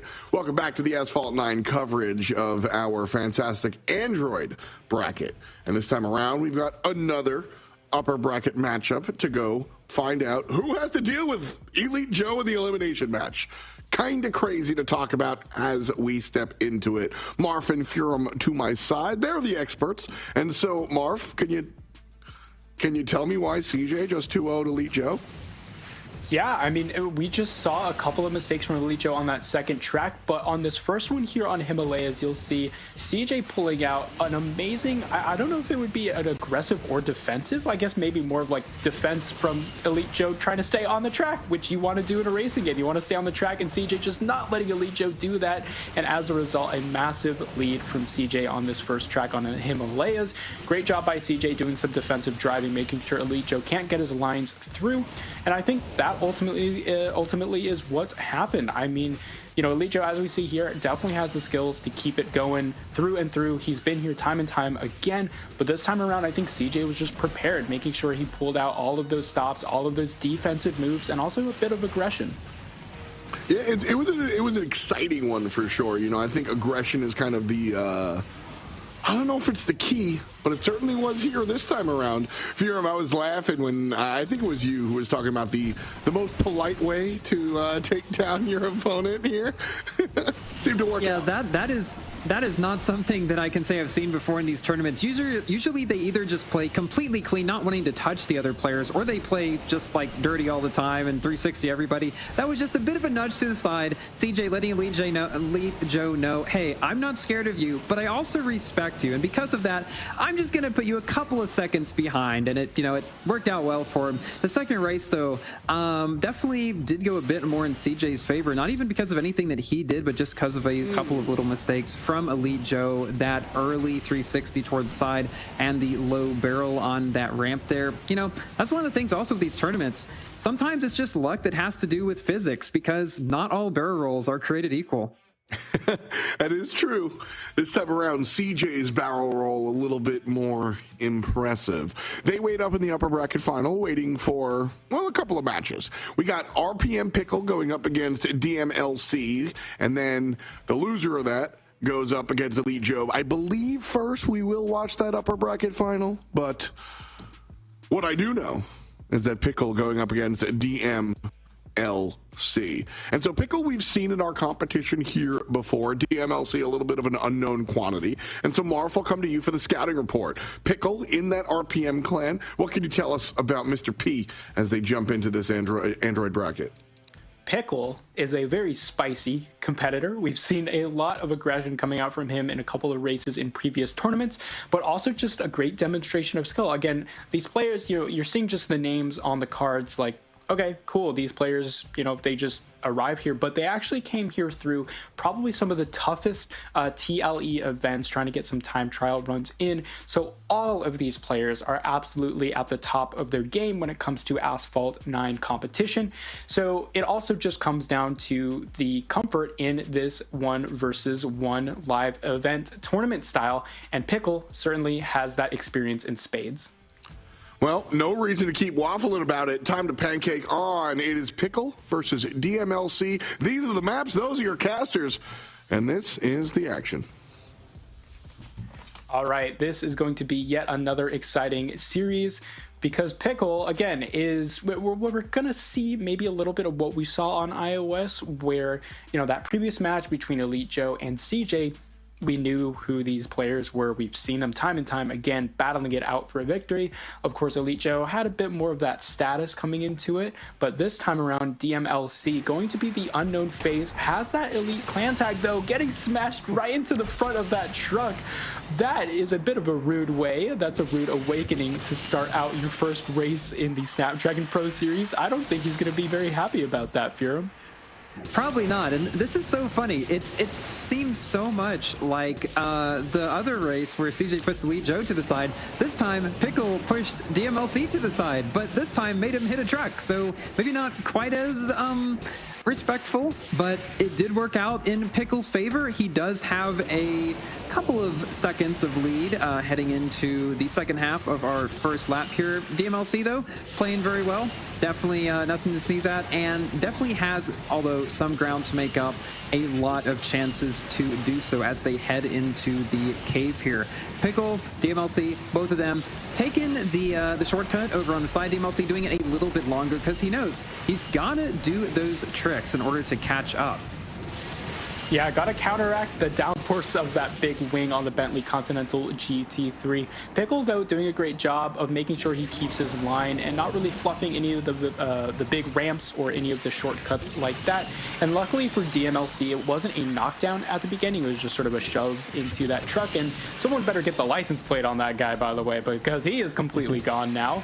But yeah, coming onto the second lap, DMLC is really going to have to take advantage of those shortcuts, try to wring out as much airtime as possible, not opting to go for that barrel roll, but it might have been a good move considering the fact that we've seen a lot of wrecks there. But he's really got to go for, I think, one of these rail grinds coming up against this forced barrel roll, I think, because he's got to get as much airtime as possible. He's not going to go for it, trying to play safe. Maybe he's relying on Pickle to make a mistake, but man, I don't think Pickle is really going to make many mistakes. I mean, we know how consistent this guy is, especially in the 1v1 tournament format. And yeah, Pickle is just not dropping a millisecond here going onto the barrel roll into the cave section. No, he's not. I mean, Pickle has been consistent many times before. We've seen him on the show previously. He's always put up a good fight. And again, not making any mistakes. DMLC only really, honestly, DMLC has not really made any mistakes either. It was just that little beginning bump off to the side that set the stage for the entire rest of this race. Both players, though, using the car to its fullest potential. Obviously, Himalayas being a much more speed-oriented track. GT3, definitely maybe more of a handling-focused car, but it definitely is able to get around the track, no problem. Pickle, able to take the victory here, not much of an issue, just a couple of seconds ahead. Yeah, great, clean, simple racing coming out from RPM Pickle after that shove into the truck. And yeah, I think that's probably the moment that we'll talk about as, you know, the deciding factor. But great job from RPM Pickle to pull out that move very early. That's probably an unexpected move, like right out of the gate. You're not expecting your opponent to shove you into the front of a truck. So, you know, maybe that's a bit of strategizing coming in from RPM Pickle. Great job to think of that. And here we can see that moment. That's gotta hurt. You gotta be wearing your seatbelts for that one, folks. Oh yeah, and you know, now that I'm thinking more about it, I'm wondering if Pickle had that planned, or if he saw what happened in the first race with CJ and Elite Joe and thought, you know, maybe I can do something like that, but just do it a little bit differently to give it my own flair, and it worked wonders for him in this first race. Again, though, I do not think we can say anything against DMLC's performance himself, though. He stayed pretty much the same distance away from Pickle throughout the entire race. So if I had to say, with barring any, you know, pushing to the sides or anything like that, these two players do seem fairly evenly matched in terms of just the way they've been playing so far. Yeah, it's kind of tough to get a decider here, especially because like that gap was created pretty much instantaneously right out of the gate. There's nothing that we can say, you know, between these players' playstyles, because after that little bump, there wasn't really any contact. So the way that these players deal with each other is still yet to be known, and I think we're going to have more of that contact on San Francisco. At least I'm hoping. It's one of those tracks that's definitely a lot more narrow. There's a lot more opportunity for that one-on-one contact, so that is going to be a nice place to see how these players sort of deal with each other in the arena of combat. Yeah, it definitely is. And I mean, San Francisco also has some cars parked by the side.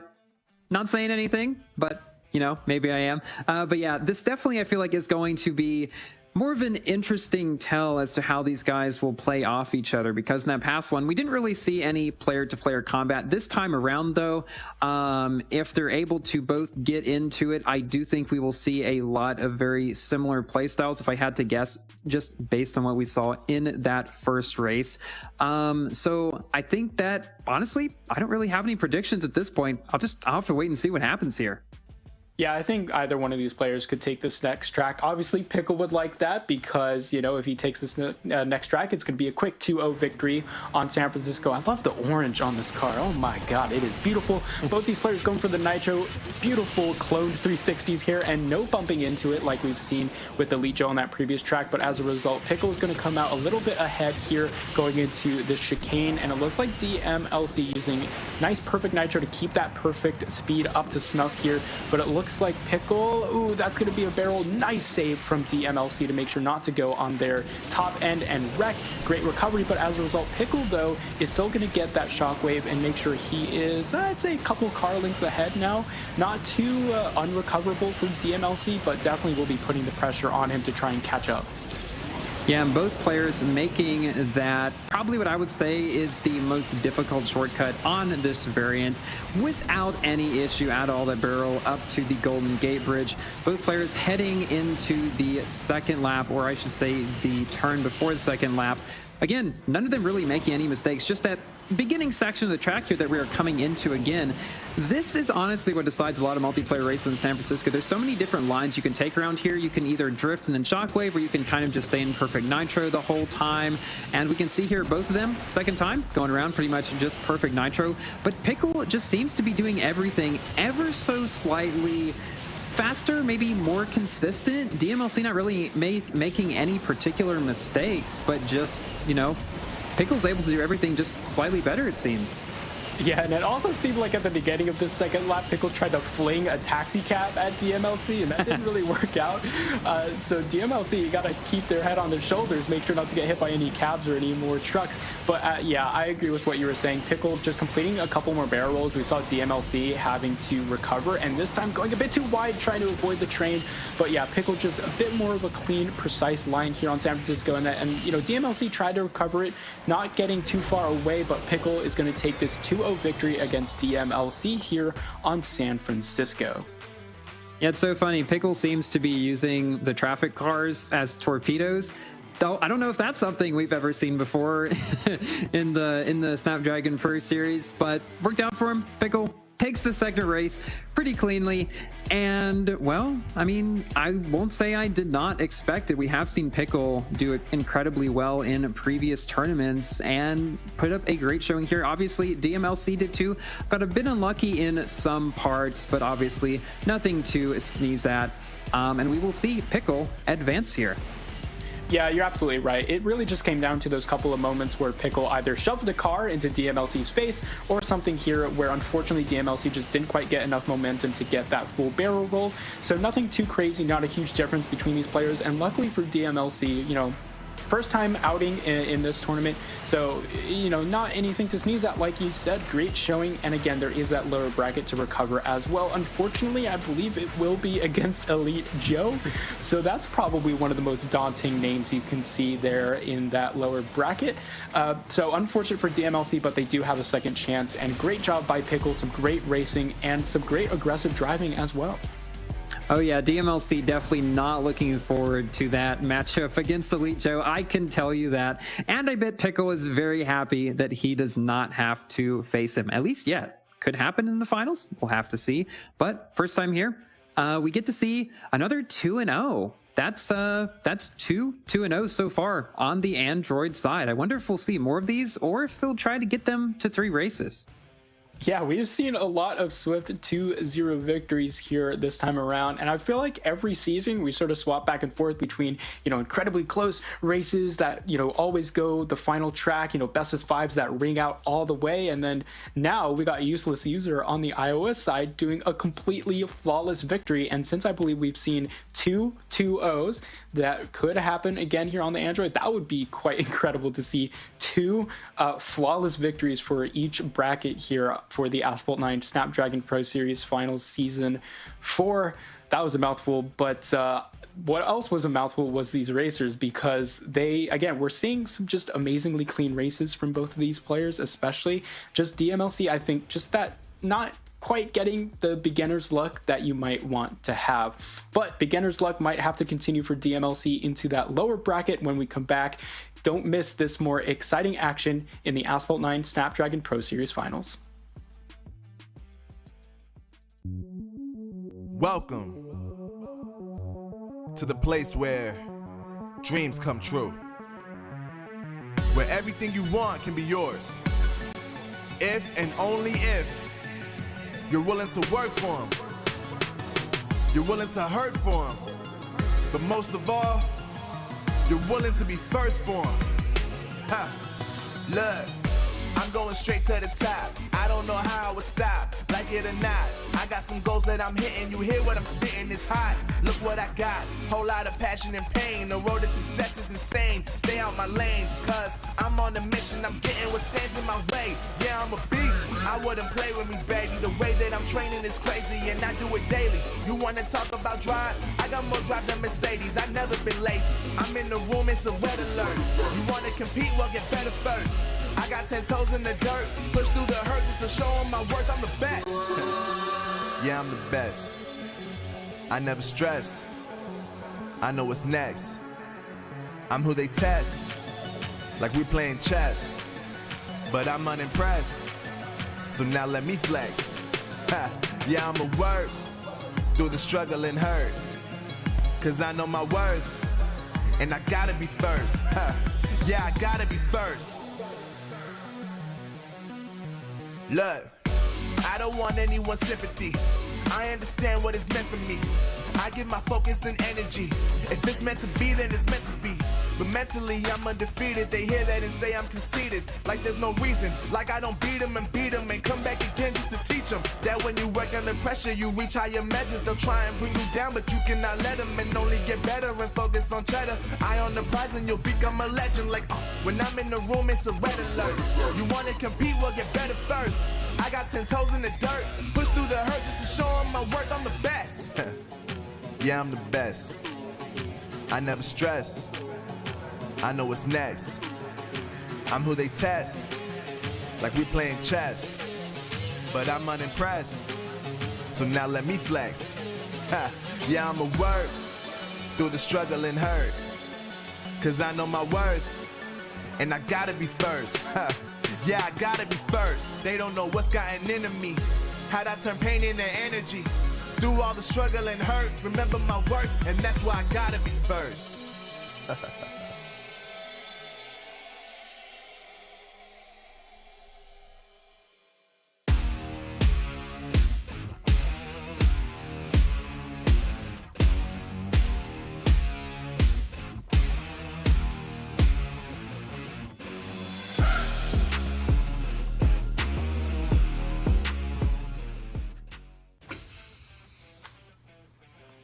Our upper bracket final all set and ready to go. It's been a pretty quick one this way on the Android side of things. 2-0, 2-0, 2-0. I want to see some game threes. That's how I'm feeling. Marf, this last one was an interesting one. Theorem, I'm asking for your take, though. Yeah, I mean, that was something that I don't think we'd really seen before. We saw 2 sets of 2-0s at the beginning. That's not the thing we haven't seen before. In both times in Himalayas, we saw that interesting bit of, I don't know if you call it defensive driving, offensive driving, aggressive driving, whatever you want to call it. Pickle, though, definitely, was just a bit more consistent throughout than DMLC. But obviously, all players have played extremely well through here. And, it was just in the beginning of that first race, Pickle pushing DMLC over to the side. That is what really did it for that first race there. Using those cars as torpedoes, Marf, we've discussed at length, both on screen and off, about how different this 1v1 experience can be versus the TLE experience, and just how different the game is with another car on the track. And the past couple of Snapdragon Pro Series competitions that we've seen a little bit of physical play, but I would say this is the most physical competition we have seen since I've jumped on. Yeah, absolutely. I mean, if you're DMLC, right, you're thinking, okay, I know the track well. I've done really well in the time trials. I mean, I've qualified to come here. Surely if I'm just the better racer, then I win, right? And then next thing you know, he's like, did anyone get the number on that truck? Because he was just shoved into a pickup truck. Like, you just can't really expect that first time around, and that is a trial by fire. And hey, you know what? They say just get thrown into the deep end. That's the best way to experience things. He still has that chance in that lower bracket, but that was a rough one. A little bit. Luckily, there is an extra life. There's a second chance opportunity on the lower side of the bracket. And so I don't want to say the losers, but the people that have lost, let's say, will have another shot at it and have a second chance to kind of make that happen. Joe will go head to head against his clanmate in DMLC 94, so definitely a fun one to watch. All the elite members are going to be staring at that one for sure, but we're going to hit CJ versus RPM Pickle first. So the way this one works, the winner goes to the grand finals and waits. The loser drops down to the lower bracket final, and they will play the winner of the elite matchup. So interesting that we've got the ditto downstairs, but right up here we've got our upper bracket final. And this one's important because should you win this and go on to the grand finals, Furum, that guarantees you your 1 game advantage in the grand finals. But for right now, this is just UB Finals. It is an even platform. Buenos Aires, Shanghai, and Himalayas. Furum, it is your microphone. I pass the baton to you. Yeah, these tracks are definitely going to be interesting. Buenos Aires starting off again. We saw a lot of cool plays with this one before, and definitely being interesting with, the tiredness of the track and just having to deal with that. And CJ and Pickle going up against each other on Buenos Aires and with both of their affinities to, play with the other racer a little bit. I have a feeling we will see some bumping around on this track here, but Buenos Aires, great one to start off with. Let's jump right into the racer. We've got CJ maybe slightly ahead at first, Pickle pushing him over, both taking that 360. No one really taking a sizable lead yet, but Pickle may be getting a slightly more inside line heading into the stadium here. Again, yeah, Pickle just taking a slightly early lead. CJ looking like maybe he 360s into a wall slightly, cost him a bit of time, but both players looking fairly strong heading into this first lap. Yeah, pretty good, clean racing already so far here on Buenos Aires. Again, a very tricky track. There's a lot of tight corners. Pickle, nice barrel rolls. CJ following closely behind as they cover this tight corners here. Going onto the straightaway, are they going to get the ramps? They will. Sometimes that's very difficult to do because you're coming straight out of a sharp corner. Both of them not failing to do so whatsoever. And it looks like we're seeing pretty identical routes, though, coming out from both of them. CJ going to go for that corner. Bit wide there, hitting the wall. That's going to cost him a couple milliseconds. And as a result of another early 360, we've seen a lot of early 360s here today, which is not something you usually see. But now CJ is going to definitely be in second place. I mean, obviously, you're seeing that on your screen. But this lead has quite extended from the point perspective of Pickle. It certainly has, and this isn't really even due to any large mistakes. It's been just little ones here and there, and that's the name of the game of this tournament. You do see those races where some pushing and shoving can make some differences, but more often than not, it's just clean racing that really does it.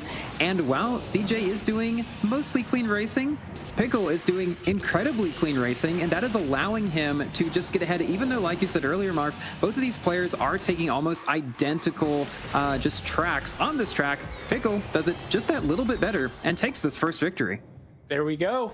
There it is, a first victory from Pickle coming out on Buenos Aires. A very tricky track, not too big of a difference between these two players as you've mentioned, but big congrats to Pickle for pulling out ever so slightly cleaner racing lines and making sure that he takes a early advantage over CJ in this best of 3.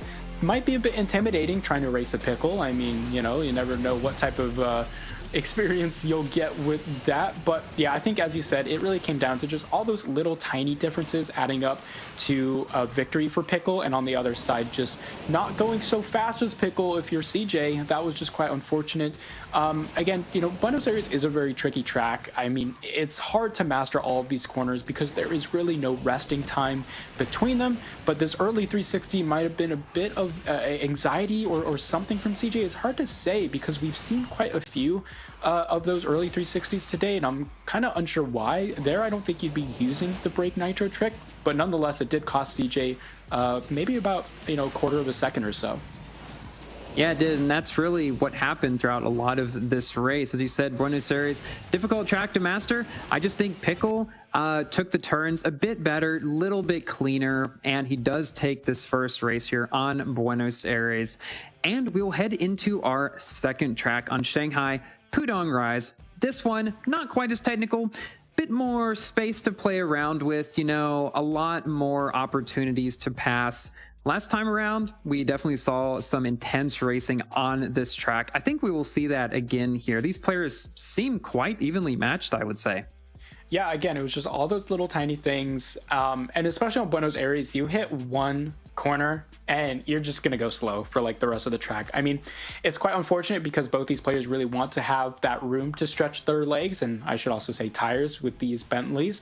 And that's certainly the case for Shanghai Pudong Rise. That's going to be a great track, a great opportunity for both of these players to battle it out once again. And I believe CJ, I don't know. We've seen just slight better racing sometimes from him as well, but this matchup is honestly quite interesting because I don't believe Pickle has won yet. I believe CJ is the one with the victory on his belt. I might be wrong on that, but it is a battle of definitely veterans for the Snapdragon Pro Series as Pickle gets an early lead here as we go onto Shanghai. It's not too far though. Yeah, CJ right behind him, as you can see, trailing his tail, I should say, going back and forth, jumping around, trying to make sure you get as much airtime as possible, and we'll probably see a lot closer racing here. I do want to say we might see some nice inside lines, and we might also see some divergent of paths here. Sometimes people like to go to the left, sometimes to the right, and both of them doing 360 turns to get to that left side. We haven't seen that yet today, and it's going to be interesting to see if one of these players, how the differences stack up. Oh, it looks like CJ falling ever so slightly behind Pickle here. Yeah, this is definitely different than what we saw before. I don't think on any of the previous matches did we see either of the players take the left route. And here, both of them do it at the same time, which, you know, obviously doesn't give either of them really an advantage there. If one of them went one way, one of them went the other way, might have been a bit of a difference there. But no, again, looks like Pickle is just doing ever so slightly better than CJ, even though they are taking about the same lines. And you were correct in what you said earlier. Pickle has not won one of these before. He does have a second place finish under his belt. CJ has won a tournament before. But it's almost looking like the roles are being reversed here. Pickle is just playing every line, every corner, just that slight bit better, and it's giving him a big advantage. All those little bits are adding up. Yeah, absolutely. Pickle just making sure to recover from that past series. Well, I shouldn't say recover. I mean, he did win after all. Another 360 turn coming out, floaty drifting in the Bentley Continental. Great job by both the players, but again, Pickle making sure to keep that lead extended as much as he possibly can.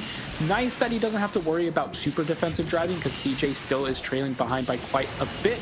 But by the time these racers, you know, come up against these corners, I feel like it's going to be too little too late for CJ. Pickle already has a pretty sizable lead coming into the last 10 or so % of this track, and I think Pickle is going to secure yet another 2-0 here on the Android bracket. I think so, and this is probably not at all what CJ imagined going into this race. I mean, CJ beat Elite Joe, the favorite, 2-0. I bet he was feeling pretty confident heading into this, but Pickle just had something up his sleeve, was able to just pull out all those stops, was able to take another 2-0. This is 3 straight 2-0s in a row. This is definitely not something we see very often in these series. A little bit unprecedented, but of course, got to give props to both of these racers throughout this section. again, I mean, being Prodongerized on Shanghai, no big mistakes from either of these guys. It is, again, a fairly straightforward track, one of the oldest tracks in the game, so they both know it by heart. And yeah, just no real mistakes, just ever so slightly better racing from Pickle, but CJ obviously doing incredible too. Yeah, clean, concise, consistent from Pickle coming out here, especially on Shanghai. And I believe this secures him the spot in that grand final with a map victory up as well. So that's going to give him a great advantage, one that is well deserved, I might add, as well. But for CJ, I don't think it's over yet. He's going to go into that lower bracket match against the Battle of the Elite. So we'll have to wait and see how that one unfolds in a bit, but you can see the race results here. Again, another 2-0. The script is getting pretty weird this time around, Firam.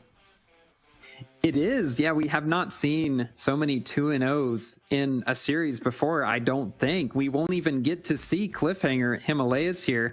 That would certainly be an interesting matchup, but alas, we do not get to it. But that means we do get to see the Battle of the Elites quicker. That's going to be interesting. I mean, I definitely wonder how these guys are going to play against each other. Yeah, I mean, being from the same clan, they probably share tips and tricks with each other. But you do have to point out, though, the obvious factor that Elite Joe is probably the hardest hitting veteran in this squad so far. So he is probably the favorites going into that. Although we saw some differences, I guess you would say, in those races where he played. But, you know, it is a lower bracket Battle of the Elites coming up for you guys shortly. We're going to take a quick break, but don't miss the action when we come back.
Welcome to the place where dreams come true, where everything you want can be yours, if and only if you're willing to work for them, you're willing to hurt for them, but most of all, you're willing to be first for them. Ha! Look, I'm going straight to the top. I don't know how I would stop, like it or not. I got some goals that I'm hitting. You hear what I'm spitting? It's hot. Look what I got. Whole lot of passion and pain. The road to success is insane. Stay out my lane.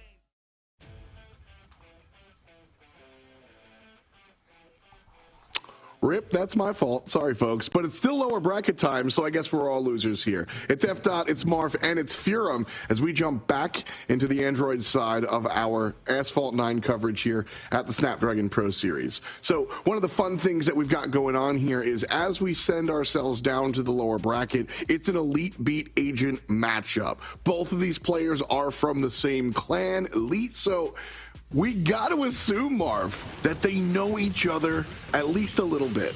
Oh yeah, they definitely have sauce on each other when it comes to both of their gameplay styles. But we don't know how Elite Joe will face against a new competitor in that live environment. Obviously, these players are going to share tips and tricks for those tournaments, or those TLEs, I should say, those, you know, time trials where you're just by yourself on the track. But this is a 1 versus 1. Now, I assume that these players are going to try to at least play pretty fair with each other because they are, you know, clan mates. Or we might see the funniest demolition derby we've ever seen. But you know, we'll have to wait and see, because I think that's going to be an interesting dynamic. Two people from the exact same club, one of them one of the, you know, biggest veteran favorites of all time, and one of them a complete newcomer. I'll tell you right now, if it was me and my squad, it would just be a bloodbath. That's exactly how me and my team wind up playing against each other for sure. But I like that you kind of left it open, because honestly, those relationships can kind of go both ways. Furum, I'll ask you to look at the rear view. CJ and RPM Pickle, this was a fun one. What's your take on last match? Certainly was. I mean, lots of fun, lots of great racing with these two players. We did not see a ton of big mistakes, if any. Pickle played extremely cleanly. CJ did as well, but I just think it was those tiny little mistakes that put Pickle across the line. Mistakes from CJ, I should say. And I think a lot of that may be due to the fact that in both of the races that these guys played together, Pickle did get an early lead, which might have, you know, frazzled the nerves of CJ a little bit, because as we saw when he was up against Elite Joe, he did amazingly when he was in the front. Well, Pickle did amazingly to wind up in that grand finals. But as you said, CJ stutter-stepped a little bit, so CJ awaits the victor of Joe versus their clanmate DMLC 94. So we'll see how that one winds up. CJ, of course, wound up 2-0ing Elite Joe originally. So, you know what? Normally, this is where I say it makes a lot of sense, but this is why the transitive property doesn't work in sports, because if you are just joining us, we on the other side of the iOS watched the rematch go the other direction. So I still don't have an easy prediction for what happens if CJ does go head-to-head against Joe, which at the moment I think would be considered the expected outcome. So I'm really excited to see how DM winds up jumping into this one, because Marf, as we said, Elite Joe, known quantity. But here's the flip side of that, is that DM comes in here, unknown. Elite Joe, there is years of footage. You can watch him race on Cairo from last time, the time before, and the time before. But it's this time around. The Elite matchup starts now. Absolutely. Elite is probably the best way to put this, because both of these players at the top of their game going to go head-on-head, one-on-one with each other here on those 3 tracks, as you can see. But it's going to be a nice diversity of tracks. We saw, I think, Cairo and Osaka, which are both probably pretty opposite tracks in terms of one another. But F-Dot, I think, brought up a really great point, that there is years, literal years of footage to see exactly how Elite Joe plays in a one-on-one. But now he's going to have to play Elite Joe in a one-on-one, because now we're here on Osaka. Elite Joe taking a bit of an early lead here going onto the inside. But I say that DMLC has just completely obliterated Elite Joe on the inside line, taking that early lead again, back from the clutches of Elite Joe. And here on Osaka, drifting is going to be super important. You want to make sure you have as tight of lines as possible, making sure not to drop as much speed as possible, especially into this hairpin corner that's going to come up in a couple seconds. That is probably going to be the most critical factor on these 2 laps.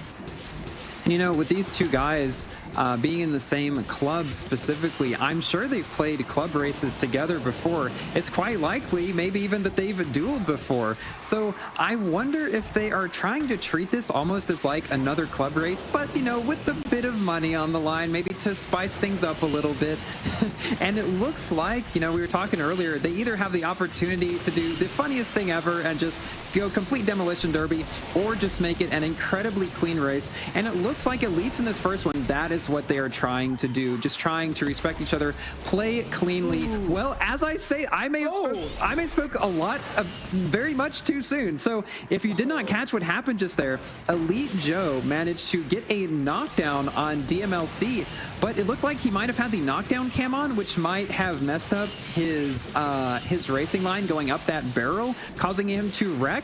And things are pretty much back as they were before. DMLC just a second ahead or so. Yeah, we're right back to where we started. DMLC got that early lead in that first lap, and again, early lead in the second lap. But this hairpin corner is going to be very crucial. Elite Joe is known for taking this this hairpin corner very, very well. So I'm interested to see if he's going to maybe have something up his sleeve, maybe try and exit a bit early. Is he going to do that? We'll have to see. No, he's going to exit a bit early, but hit the wall a bit. DMLC is going to continue having this lead here on Osaka, and might come out in this first track as the victor of the elites, at least again for this first one-on-one. That was a very funny sequence. I don't think we're going to top that here unless they both do it again. But we did see that Elite Joe in that first track actually kind of avoided DMLC to try and avoid knocking him down, but I guess maybe it was like, never mind, I'll just knock you down again, but then got knocked down himself, or at least wrecked. But here we could see Elite Joe trailing behind, and that results in DMLC taking the first track here in the Battle of the Elites. Not by a lot, though. I mean, DMLC only winning by about 1/5 of a second. Still a win, though, against the Titan Elite Joe. With that incredibly funny end of first lap. A bit of back and forth there that, honestly, I don't think either of them expected. That looked entirely accidental to me, but in the end, it worked out in DMLC's favor. He does take the victory in this first matchup between the two. Yeah, you're right. I think, you know, it was pretty back and forth up until that little bit there. Bit of friendly rivalry. Oh, he smacked into the front of the bridge. Oh, no. Elite Joe. That was maybe a bit of a blunder, maybe trying to, like, recover after knocking someone down. You get a little bit shaken. But that cost him the victory, I would say. Obviously, after that knockdown, you're sailing towards the finish line, no problem. But this is going to be weird if we get yet another 2-0. It'd be very disappointing to see Elite Joe go out and win completely nothing. That would be a different story than what most of us were expecting. So hopefully this time around we'll give F-Dot what he wants and get a nice best of 3 full series. So it's going to be up to Elite Joe to take it on our next track on Cairo. Yeah, and I really do want to see these guys pair up on Auckland too. I just think that would be awesome. But of course, we do have Cairo first. Very different track than Osaka. Definitely a lot of, a lot more just straights and turns and everything. So definitely some different play styles that will have to come about. But I do think we'll see a lot more of a similar style of racing. Obviously, in the first race, both the players played extremely well. Elite Joe maybe trying to play a little bit more risky, worked toward the end there when he did that crazy stunt on the bridge. Don't know how that worked, but then he did try to exit the hairpin a little bit too early before, which may have cost him. So it's all going to come down to, does DMLC's consistency pay off, or does Elite Joe's more risky playstyle pay off? Could go either way. Yeah, absolutely. And that's one of the best things about Asphalt 9, I would say, is that sure, we have these sort of predetermined play styles, these ideas of how these players play, but at any second they could make the tables turn and completely flip on one another, like we've seen a couple of times before, where a player, previously known for very clean, very consistent, very avoidant type of play style, just shoved another player outside of the track all of a sudden. So completely unexpected. So at any moment we could see some crazy stuff like that, and by crazy we mean DMLC doing a great job defending, but Elite Joe trying to take that inside into this wide hairpin, or not hairpin but corner. DMLC opting to go for the airtime into the pyramids, but that might cost him since it's a bit more of a windy corner. Actually, it's not. He's going to take this victory from Elite Joe, or take this first place position, I should say. Both these players going a bit differently here, ups and downs. Ooh, DMLC taking advantage of that shockwave to get as much airtime as possible. Elite Joe on the other side, on the flip side, coming out, making sure he can snatch that first place back, and fourth we go. Yeah, that's insane. Elite Joe took a route back there that I have not seen most people take, but it worked out for him in the end. Kind of surprised he did not get that knockdown on DMLC, but this race here probably has seen the most difference in just the routes that people have taken on these tracks that we've seen so far. Elite Joe having a slight lead heading into the second lap, but who knows if it will stay. DMLC opting to take a different route again. This is something we've seen so much of this time. Don't know if it will exactly pay off for him. Elite Joe still about the same amount ahead, maybe getting slightly further ahead. So honestly, I think out of all of the matches we've seen so far, this one certainly has the maybe a big potential to go into a full 3 series.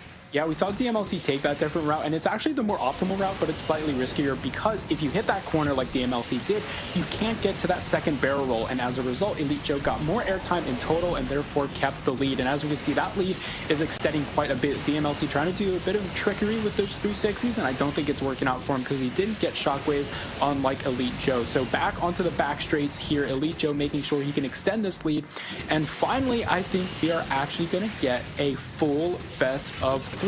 Now, I love talking like that because at the same time I do that, sometimes something crazy happens, but thankfully that didn't. As we go to the 360 corner, Elite Joe is making sure not to make any mistakes, and he's pretty confident he's going to take this second track. Therefore, we are finally going to a third track. And Elite Joe gets his first victory of the tournament here, and he really gets to show off all of those neat tricks that he has learned over the years of playing and his mastery. And all of it finally comes together in this race, giving him the victory over his clubmate, and we get a full best of 3 here. DM for winning the first one, and Joe winning the second one.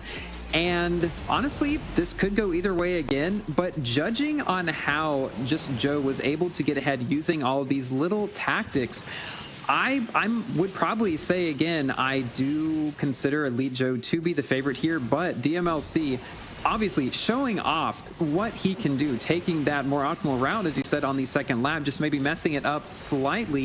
If DMLC can do those tricks, but maybe execute them just that tiniest bit better, I think he does have a big chance against Elite Joe heading into this final race. Okay, let's think about it. Down 0-1 in the lower bracket, and you're at the first match of the lower bracket. You haven't even gotten to the upper bracket, so it's got to be a complete full lower bracket run. You're down 0-1, you win the race. That would be an intense and insane recovery. So Elite Joe's got a lot of work ahead of him, but I'm pretty confident there is a chance that he can pull through. Yeah, there's definitely a big chance for that, and we've seen Elite Joe do this before. It's definitely not something that is new to him at all.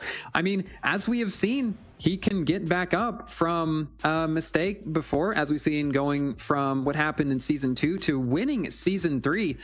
Maybe something like that will happen again here. Maybe not having to do with between seasons, but losing 2-0 in the beginning, he could possibly completely come back and win the whole thing. That is not out of the realm of possibility. Yeah, you actually kind of reminded me about that. I forgot for a little bit a second. Yeah, Elite Joe went from literally 0 to winning a tournament back to back. So anything is actually possible. Again, we've seen this guy compete for years and years and years, go through all sorts of ups and downs. So being down 0-1 in the lower bracket, now tied up in that lower bracket, honestly, a lower bracket run, like you said, isn't completely out of the question for Elite Joe. It's definitely not, and I think that is one of the beauties of this double elimination bracket method of these tournaments, because it really makes it so you really have no idea what is going to happen. But we will soon figure out what is going to happen in this third race, in this best of 3. DMLC taking a slightly early lead. Elite Joe going, some contact there. Don't know if that was completely intentional. Elite Joe was able to use that to his advantage, though, get ahead in this third race. And I think at this point, Elite Joe really just needs to play the best that he can, not do anything super risky, though, because if there is any one thing thing that I might fault Elite Joe for, which is very difficult to do.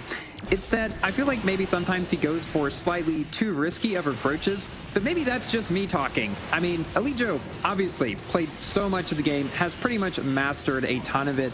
Maybe he is so confident in these more risky strategies that they aren't even risky to him anymore. They're just a way of playing the game.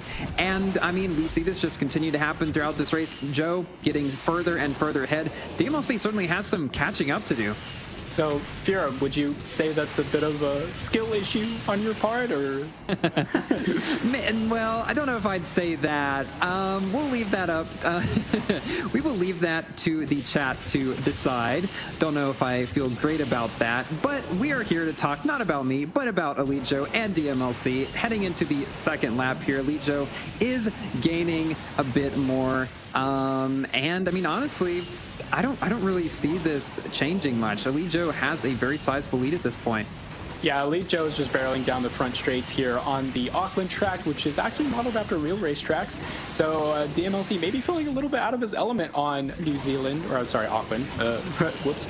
But that this track is definitely one of the more tricky ones. There's a lot of corners where, yeah, DMLC is actually scratching the edge there, not taking the corners as tight as you would have liked to see. And Elite Joe doing a great job of making sure his lines are clean, making sure no barrel rolls are being messed up. So, you know, even though we're still, you know, racing, Elite Joe looks like he's bound to take this and continue on through that lower bracket. Yeah, Elite Joe just seems like on another level of play here in this race. DMLC obviously playing incredibly well too.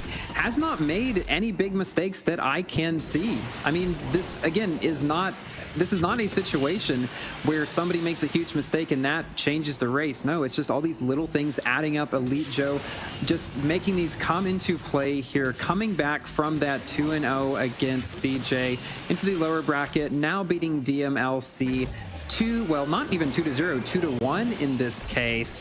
And he is now going to be moving up. Definitely a bit of a comeback. We'll see if he makes it all the way. Yeah, we were used to saying 2-0. I feel that, man. I was about to say that as well, but no, it is actually a 2-1 victory from Elite Joe in this first match of the lower bracket. So he will continue on to face CJ in that next lower bracket match. And this is it for Elite Joe. You know, he started the comeback. He started this lower bracket run. The question is whether or not he has the strength to complete it. Obviously, he has the strength to win out multiple tournaments. But yeah, this time around, we do have that lower bracket pressure, right? I mean, it is somewhat new to the Asphalt 9 tournament format. You know, in the beginning of the game, we didn't have lower brackets a lot of the time. So again, it's something where these players might, you know, need to get more experience running through that lower bracket, but Elite Joe is about to get tons of it. Oh yeah, he's going to get so much experience in this. He's not going to know what to do with it. Well, he probably does. He's gained so much experience already. It's just adding more into that insane bucket of mastery that he seems to have. And we can see that in this replay of these races here. And this final race, I think, really showed what Joe can do when he is in his element, as he seems to be. And I got to say, though, I mean, with them being teammates, they probably told each other before the race, you know, let's just play a nice clean race against each other. That's exactly what happened, and here we do see the outcome. DMLC did take the first race, got that early 1-0, but then Joe came back 2 straight in a row with that 2-1 here on let's see, on these first 3 tracks. Yeah, great job by Elite Joe, making sure not to get flustered by being down 0-1. We knew he had the strength to do it. It was just a question of whether or not the Season 2 Joe showed up or the Season 3 Joe showed up. And so far, I wouldn't say, you know, obviously with that first, or that Season 3 victory, that was like a complete victory, right? So, you know, facing CJ in the lower bracket, these competitors know each other very well, and I think they played each other earlier as well. So it's going to be another episode of Deja Vu here in Asphalt 9. We've seen that a couple of times today, so maybe it'll be like the iOS where the victories will swap back and forth, but CJ gets another chance to knock Elite Joe out, but Elite Joe has a chance to come back through the lower bracket. Yeah, CJ and Elite Joe going back again. This is going to be a big task for CJ, I think, because obviously he got that 2-0 in the beginning, but we'll have to see if he can do it again. You know, we got tons of racing left to go, tons of exciting action. After this break, we'll be back with more Asphalt 9 for you in a minute.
Time for the upper bracket finals here, as we see Elite Joe winds up taking the victory against his clanmate. Welcome back. It's F. It's Marf, and it's Furum. And it's time for the finals, not the grand finals, just the upper bracket finals. But it's still exciting. So coming on down to this one, Marf, let's ask you to reflect first.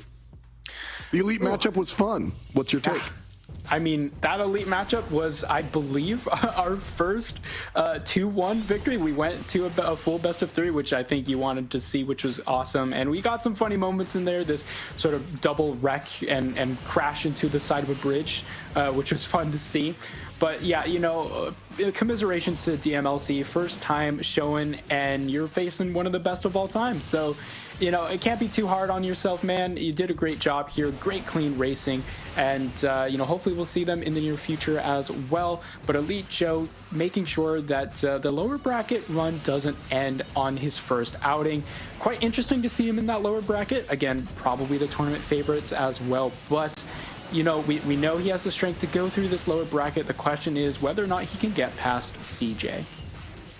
It's going to be a tough one, and of course this is the lower side, so loser goes home. Good thing all 4 of these players have really worked hard to get to this stage through TLEs and various other stages of the tournament, and so everyone a winner as far as money is concerned. All 4 of these players will be leaving here with something, but somebody is leaving here, unfortunately. So DMLC, it was fun to kind of watch them jump on, brand new. And I love what you guys were saying about how the clan kind of prepares Furum, how these guys might have even dueled against each other before in the past, but there's a lot of different ways that you wind up racing as you share the clan. And so I'm not surprised to see this one go the distance and wind up being game 3.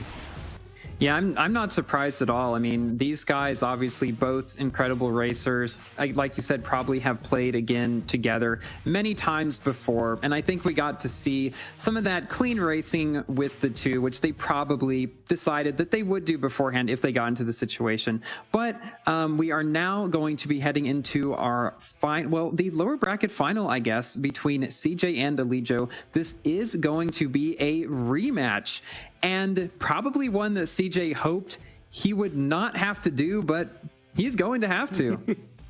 Yeah, this one's a little bit tough. CJ going up against Elite Joe, like we said, one of the more storied players, but CJ no slouch themselves either. And so this is a fun one. Winner goes on to face Pickle, which, I mean, Pickle's pretty good. I don't know if that's a trophy. I don't know if that's a good thing to, hey, I won. I get to go head-to-head against Pickle in the grand finals, who, by the way, has a map advantage. So there's a lot to be talking about. But clearly, I mean, to say the most obvious statement of the night, you want to win.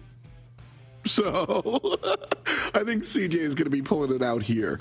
Our maps: Rome, capital of the world; Greenland, fire and ice. I like that one. That's kind of nuts. And U.S. Midwest, transcontinental race is the variant that will be on. Marf and Furum, I will see you when we have a grand finals matchup. All right, sounds good. We'll definitely deliver you some awesome racing content. And for everyone watching at home as well, we got some awesome tracks for you guys and some beautiful Bentleys to drive on them as well. So this is going to be an intense lower bracket final. I do have to say I am definitely looking forward to this one because this is deja vu. We've seen CJ and Elite Joe battle with each other as well. So one thing though that I am quite looking forward to is the fact that when they first met up earlier today, we saw that Elite Joe wasn't quite ready for CJ to shove him off the track. So this time, do you think he might be ready for some combat? I think he will be. I mean, because if it happened in the first matchup, I mean, why wouldn't it happen again? You know, CJ knows that allowed him to get that first finish in that first matchup between the two. I see CJ staying away from Elite Joe at the beginning there. Maybe a little bit more intimidated after that amazing comeback before doing that early 360, which I don't think probably was intentional. And Elite Joe able to take that early lead. Both of them doing, you know, the right thing, going above those buildings with Shockwave, but Elite Joe just got that early lead. and now he just has to maintain it throughout this race. The other thing we have to think about, I know as you mentioned earlier, like, he will be a race down. Say Elite Joe does win this. Whoever wins this will be a race down heading into the grand finals. And if it is Elite Joe and he is able to come back from that, that would be the comeback of, well, maybe not the century, but certainly Snapdragon Pro Series. But we do have this race first, and it does look like that's what's happening so far. Elite Joe just playing everything just slightly better. CJ did not have a chance to bump him off the side this time. Yeah, you're right. It would be a great, comeback to witness. But something I want to point out is that, we saw that accidental 360, or possibly accidental 360 that you pointed out earlier as well. But we also saw CJ bump into a couple of walls down the middle straight here on Rome.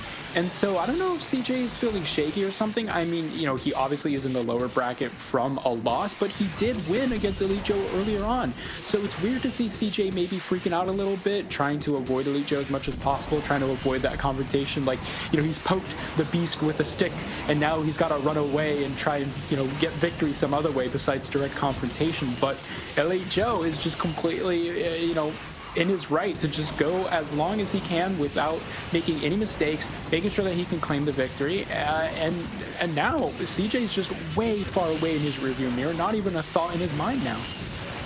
Yeah, and I mean, CJ quite literally poked Elite Joe in that first race. So I definitely think that could be a factor in this. Elite Joe does not want to let that happen again, and it's certainly not going to be easy for CJ from this time out. But as we can see in this first race, not falling that far behind, maybe, a couple of seconds, a sizable enough lead that I think Elite Joe probably has it in the bag for this first one here, but definitely great playing from both of them. We saw CJ the first lap taking the route to the right. Here, they go opposite of what they did the first time. CJ went right, Elite Joe went left on the first lap. This time, went the other way around. CJ went left, Elite Joe went right. Not exactly sure why, but that's certainly interesting to see, and Elite Joe does take the victory in this first race. CJ not really being ahead at any point, got a bit out of the way at the beginning. Elite Joe just kept, making the lead stronger after that. Yeah, this was surprisingly uncompetitive from CJ. Hopefully he can get it together in that second track in a couple of minutes here. But Elite Joe obviously showcasing and highlighting the fact that he won this first track here, this first outing. And here you can see CJ bumping into that wall. That's just... I don't know. Is he really just being flustered by the fact that he's in a lower bracket against Elite Joe, even though he's already won against it? I mean, you saw and you pointed out rightfully that, CJ tried to avoid Elite Joe at the beginning, but I didn't think it would really downward spiral into this much of a lead, but eventually it did. Yeah, I don't know what gameplay style CJ is trying to pull out against Elite Joe, but whatever it is, it's not working. He's getting flustered and bumping into walls every once in a while. So hopefully he can recover on our next track, but just, obviously if you flip the coin on the other side, great job to Elite Joe for not sweating, not breaking a sweat whatsoever, and making sure to get a clean, concise victory against CJ.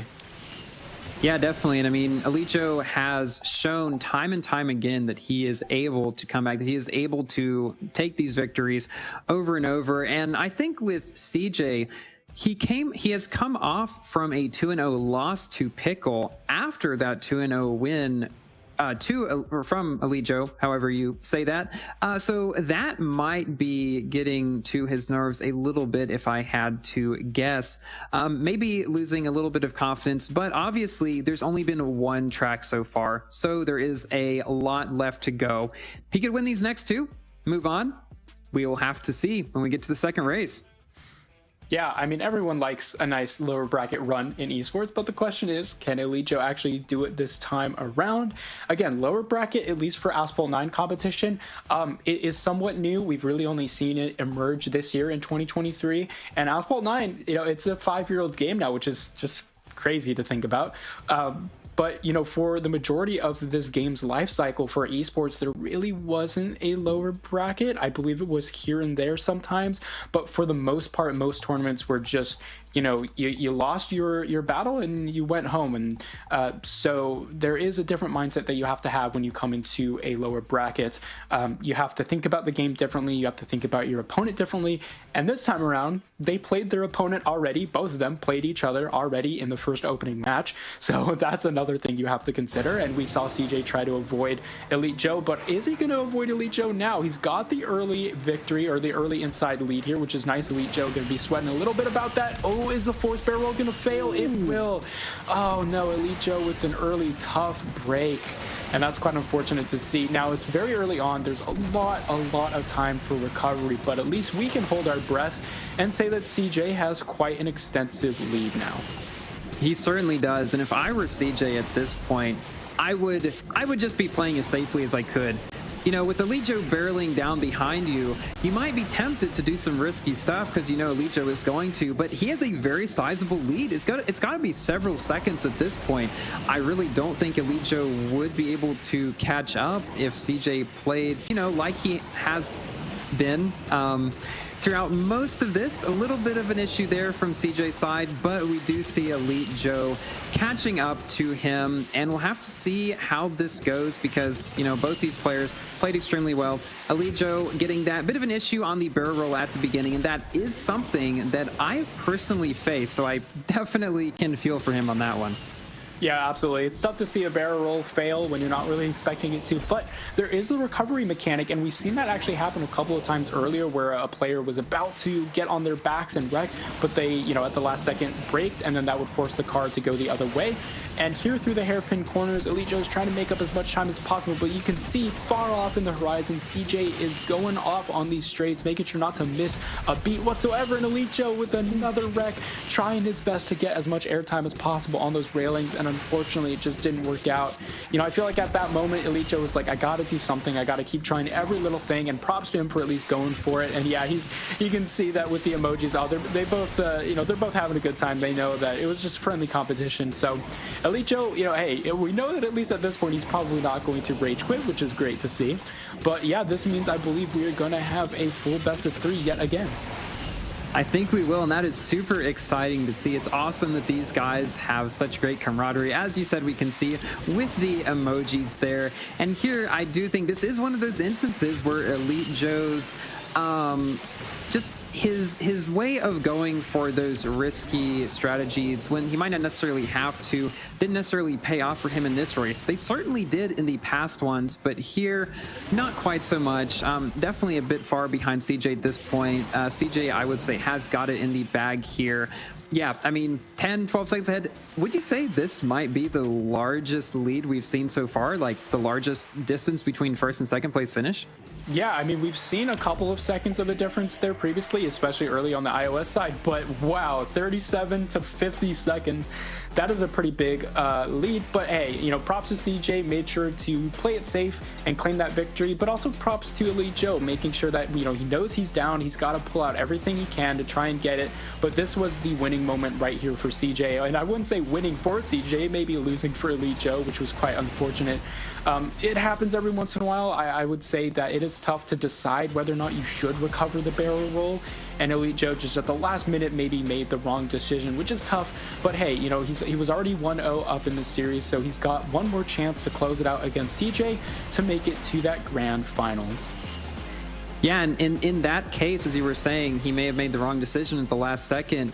If I were in Elite Joe's shoes, I might not have canceled that either. I probably wouldn't have, because it looked like the car was going to flip onto its front, but it pretty much landed exactly on its side. That can go either way. It can either, you know, it can either land on your top, land on the right side up. Did not go for Elite Joe's way in that case. And we do end up with a, you know, back and forth here. Elite Joe won the first one, CJ won the second one. We will be heading into our third race on a transcontinental race on US Midwest coming up here soon. Yeah, great job by CJ, making sure that the 2-0 didn't happen. We got a full, lovely, meaty, juicy best of 3. Unfortunate that it hasn't been like super close in that last race, but yeah, at least you guys got to see what tricks that these pros use in order to catch up, and hey, maybe it's a good thing to learn from for both these players when they're reviewing the races after the fact.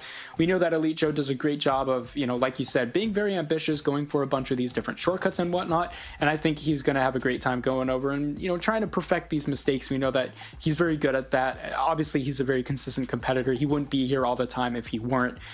So I have faith in Elite Joe that at least next time around he's going to make sure that he, saves those barrel rolls every once in a while and whatnot. So look, this third race, it's anyone's game, man. I mean, we've seen CJ hit some walls. We've seen Elite Joe not hit the ground. So it's anyone's game at this point. And so here on US Midwest, this is the final race here in this lower bracket, Elite Joe versus CJ, for that chance to face Pickle in that upper bracket. CJ trying to go for the inside line, not quite getting it, but they're both in Shockwave, and ooh, that 360 coming out from CJ.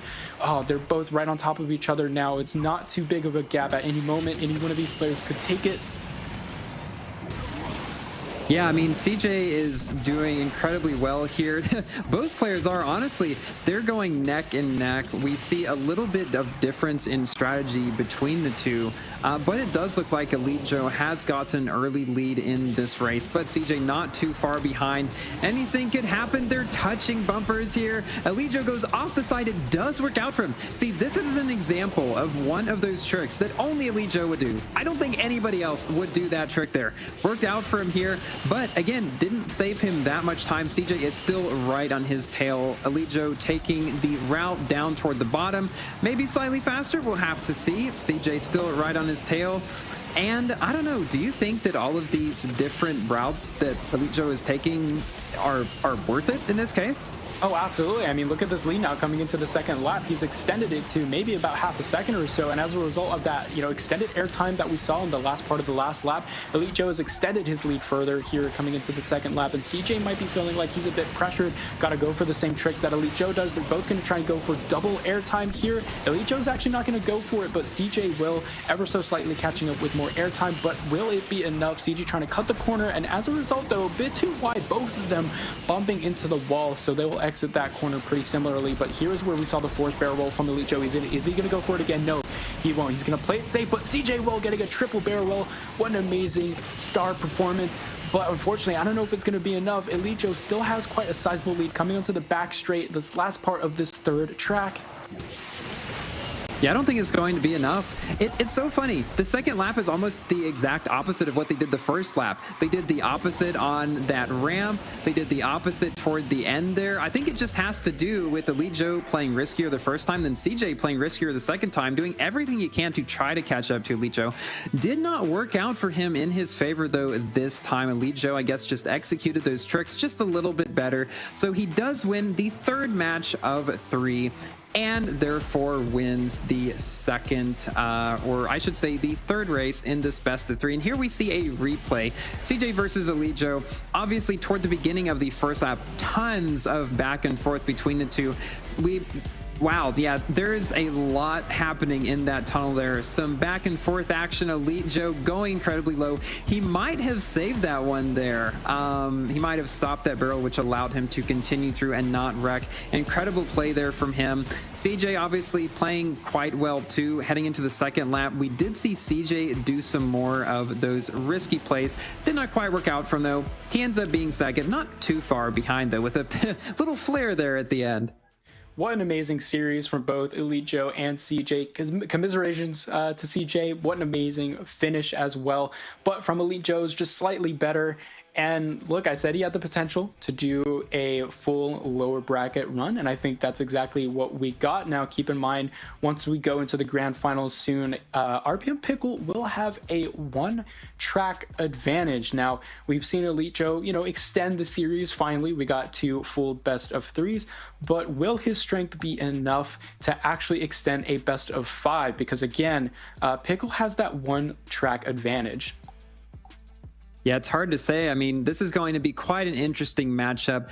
Will be the first race that we will see after the break. Heading in here, we'll get to see the grand finals in their full glory, coming to you very soon. Welcome to the place where dreams come true, where everything you want can be yours, if and only if you're willing to work for them.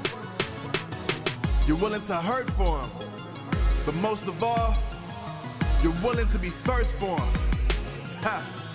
Look, I'm going straight to the top. I don't know how I would stop, like it or not. I got some goals that I'm hitting. You hear what I'm spitting? It's hot. Look what I got. Whole lot of passion and pain. The road to success is insane. Stay out my lane, cause I'm on a mission. I'm getting what stands in my way. Yeah, I'm a beast. I wouldn't play with me, baby. The way that I'm training is crazy, and I do it daily. You wanna talk about drive? I got more drive than Mercedes. I've never been lazy.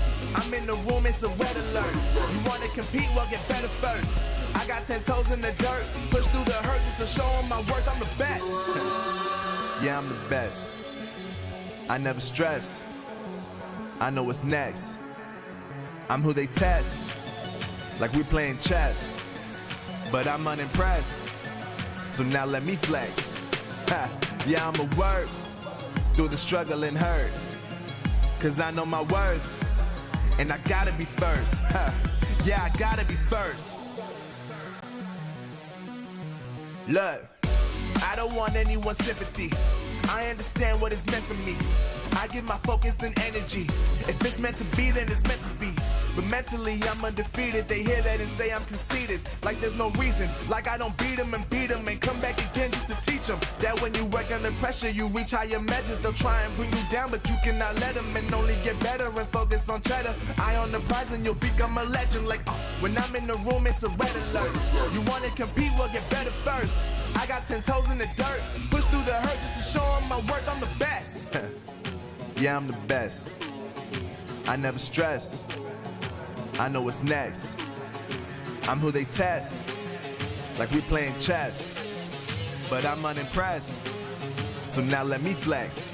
Ha, yeah, I'ma work through the struggle and hurt, cause I know my worth, and I gotta be first. Ha, yeah, I gotta be first. They don't know what's gotten into me, how'd I turn pain into energy. Through all the struggle and hurt, remember my worth, and that's why I gotta be first.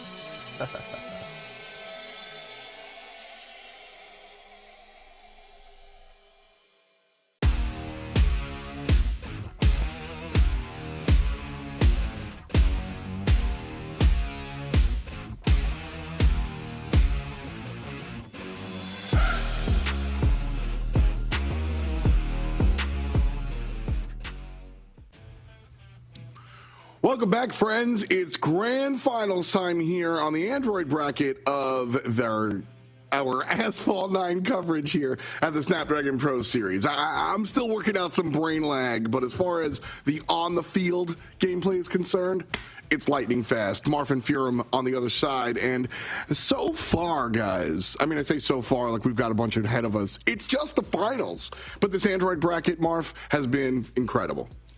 Yeah, we thought, everything was going to be a quick 2-0. Then Elite Joe thankfully saved us by giving us some nice, spicy best of threes in that lower bracket. You always love to see a nice lower bracket run in esports, and Elite Joe definitely handed to that in spades to us, which was great to see. CJ making just a couple of little mistakes, bumping into some walls. Elite Joe not immune to those mistakes himself. We saw a couple of wrecks here and there, but yeah, overall, great performance by both of these drivers, but just Elite Joe, maybe that experience maybe slightly a bit too much for CJ to handle. You were talking about how the format has changed, us adding a bottom bracket, a second chance, a double elimination style here. And with that, we talk about the two sort of disciplines that you need to be a great competitor, and there's obviously the discipline of playing the game well. Can you floaty drift? Do you know what you're doing in the air, etc., etc.? And then also, Furum, just the aspect of competitive play, dealing with viewers, being, in the spotlight, and then how do you react to a lower bracket run versus an upper bracket run? These are all real variables that players, you might have category 1 locked down, but this second level is very, very different. Yeah, it's so different than just playing in TLA or even regular multiplayer. You have a whole lot to keep track of, like you were saying. I mean, with the change in how the bracket is done, before, without the double elimination bracket, if you lost the first race, you were put into the lower bracket, and then you just competed against, the other person who lost the other first race, and that was it. But here they have a chance to come back, and I think that definitely gives a lot more motivation to people who may have lost in the first round to know that, hey, they could come back. They could still end up winning. They could have a rematch. That is what we saw here. And we will be seeing here in the grand finals a match between RPM Pickle, Elite Joe. Pickle one race up. Elite Joe will have to win 3 races in order to win this. Pickle only has to win 2.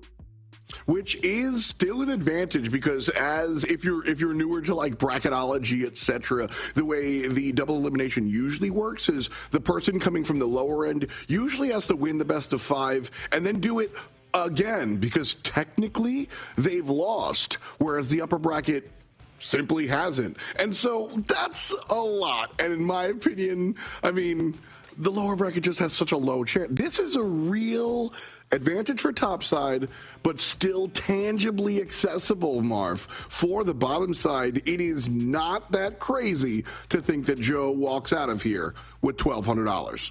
Oh, absolutely. I mean, Elite Joe is one of the biggest veterans and probably the favorite for this tournament, coming off of a win from last season as well. That definitely doesn't hurt. But for Pickle as well, they know each other, right? They played against each other multiple times in multiple seasons before. So this is going to be quite exciting because, again, it's not, new versus old and, there's a bit of mystery here for here and now. There's just competition. There's just who is better right now. That's the big deal, is that I talked a lot about how you have 2 sort of verticals as far as competitive is concerned. You got to look at what you're good at and the actual competition. It all goes out the window. Can you win the race? That's the question I'm asking, and the answer is in this matchup. Marf and Furum, these are our maps talking through us, and I'll see you when we have a winner. We got 4 exciting maps coming up for you guys. Well, possibly if they go through the entire best of 5. But hey, Elite Joe got us to nice 2 full best of 3. So hopefully he will ring out this best of 5. And F-Thought was pointing out earlier that he has a map advantage, or I should say Pickle has a 1 map advantage over Elite Joe as a result of coming into that upper bracket. But let's stop talking about numbers and start talking about cars on tracks. That both of these drivers here on Buenos Aires right on top of each other. Contact immediately outside of the gate. Elite Joe, almost taking it too wide, not bumping into that corner. Great job, but Elite Pickle going from the outside, overtaking in this first track of the best of finals here on the Android bracket. They're both spinning like helicopters, but oh no, Elite Joe. Oh, he gets knocked down. Oh no, and that is going to put him at a big disadvantage, being down a race already. If he is unable to come back from this, he will be 2 races down, and he will need to win 3 in a row against RPM Pickle in order to win the tournament. But of course, this race is not over yet. There is still a second lap, and being Buenos Aires, anything can happen. We saw tons of contact between these 2 players in the first race, and while we might see not quite as much contact in the second race because, well, they're not quite as neck and neck as you probably can see, but there are still definitely ways that anything could happen. Pickle, though, not making the same mistake he made on the track before, is able to go up the same shortcut. Elite Joe, though, similarly able to, and it looks like I'm not sure what's happening there. Elite Joe having a bit of a weird, something happened with that 360. Not entirely sure, but he may be catching up slightly to Pickle. I don't think it's going to be enough, though.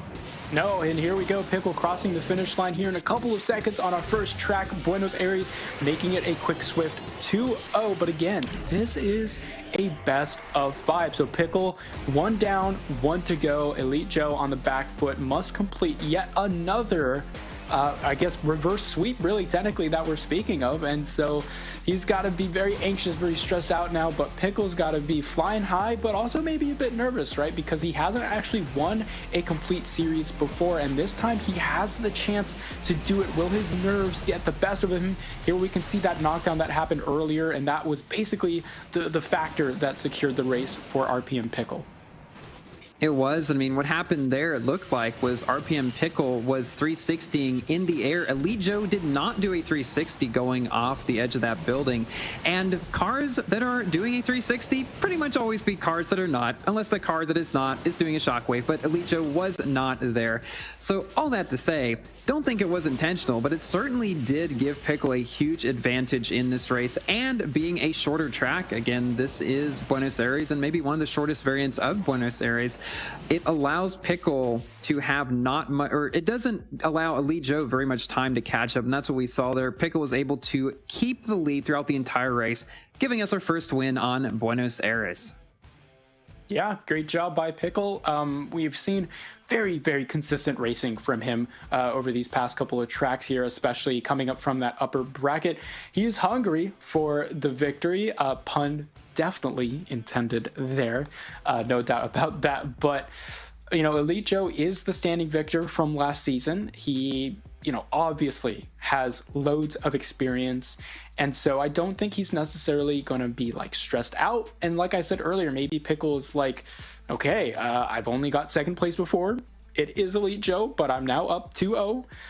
Maybe the nerves start getting to you. You start second guessing which routes you take. You start second guessing, you know, where your opponent is headspace wise. And look, the psychological factor is a pretty big deal. And we've seen that come into play, especially in that lower bracket run from Elite Joe. I mean, he did make that full lower bracket run. All CJ needed to do was beat him one more time. Again, he already faced him earlier in the tournament and he would have made it to the grand finals. He just only had one opportunity to do that. But Elite Joe had to make 2 consecutive victories in a row to make it here as well. So here we go into Rome. Elite Joe versus Pickle, the potential final match here, but Elite Joe does have that early victory. Can RPM Pickle pull through going with that reverse barrel roll? What an amazing stunt coming out from Pickle, but does it cost him a couple of seconds here as Elite Joe seems to have extended that lead just by a bit? I think it might. Pickle probably lost a bit of airspeed in the air there going onto that barrel on the side, and Elite Joe does get that early lead in this race. I mean, at this point, Pickle knows that if he is able to win just one more race, he wins the whole thing. That's all he has to do, one more race, but he's up against Elite Joe. So you can't just win one more race. You have to, well, go up against Elite Joe, and Elite Joe knows that. He has to win 3 more races in a row, and if I'm Elite Joe at this point, I would not necessarily be optimistic in the sense that, you know, it's certainly going to happen, but I do think that with as much experience he has under his belt, he knows it's certainly a giant possibility. And what we're seeing from him in this race just shows that he's playing extremely well. Pickle, too, just got a bit behind in the beginning due to that barrel. I think we see a bit of a mistake there from Pickle. Again, trying to get that force barrel off the side of that ramp. Not quite making it, though, heading into the pond. And I honestly think that'll probably do it for this race here, unless Elite Joe makes a mistake. But knowing Elite Joe, not likely. Nah, there's no way. I mean, even if he did make a mistake, he's like, what, a whole quarter of a lap ahead of RPM Pickle now? But look, if I'm Elite Joe, I'm going into this mindset of trying to make a full reverse sweep and a best of 5 grand finals. I'm taking it one step at a time, one lap at a time, one stunt at a time. I'm not thinking about the grand scheme of things. You just sort of ignore the position you're at and just try to take every moment into consideration. Every little step, every second counts. And Elite Joe taking full advantage of Pickle's mistakes here on this Rome track. And that's going to net him a win here in this best of 5. But again, he's got to win 3 in a row. Can he do it? Oh man, Pickle's got to be sweating a bit. Like, I thought I had this in the bag. It was going to be a quick 3-0, but nope. Elite Joe making sure he at least takes 1 off of Pickle here in the best of 5 grand finals. Oh yeah, I'd say for most people, you know, going 3 in a row in order to win a tournament would seem like a tall order. But Elite Joe is not just any people, as we have seen. I definitely think he has the skills, he has the confidence to be able to do this. But Pickle, as we have seen, obviously a very strong player, has done quite well before, made a couple of unfortunate mistakes on this track, both in the same place, you know, on that same ramp there. The rest of his race, though, pretty flawless. Those couple of mistakes there are what cost him, though, in the end. Elite Joe was able to take it here. Both of them have got to be quite nervous, though, heading into these next races. Pickle knows he just has to win one more. Just one. Any mistake from Elite Joe, you know, that'll do it. And Elite Joe, on the other hand, at this point, he has nothing to lose. He has something to lose, but I know that he's going to play his heart out in these last few races, because if he can make this reverse sweep, that's going to be quite the story.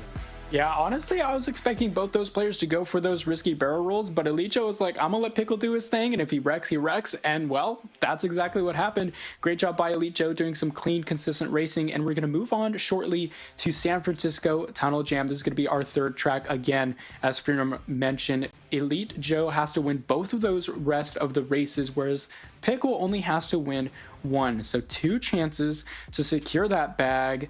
Ooh, can Pickle do it? Can he muster up the courage to win that one? Can he muster up the strength to beat Elite Joe just one more time?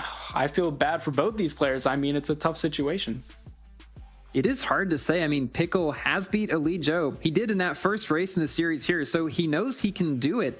And I think the fact that he does have that win over Elite Joe under his belt should give him a little bit of confidence in just his abilities. Because as we've seen throughout this tournament, Pickle, great player, very consistent overall.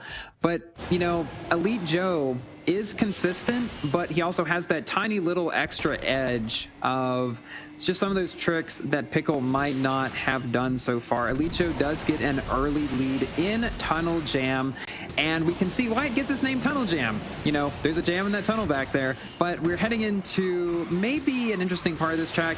Pickle does, or actually no, Elite Joe hits the truck back there. Maybe not entirely intentional, but Pickle is able to avoid it. All things considered, though, Elite Joe is again taking an early lead here, and I mean, Pickle's got to do something to catch up here.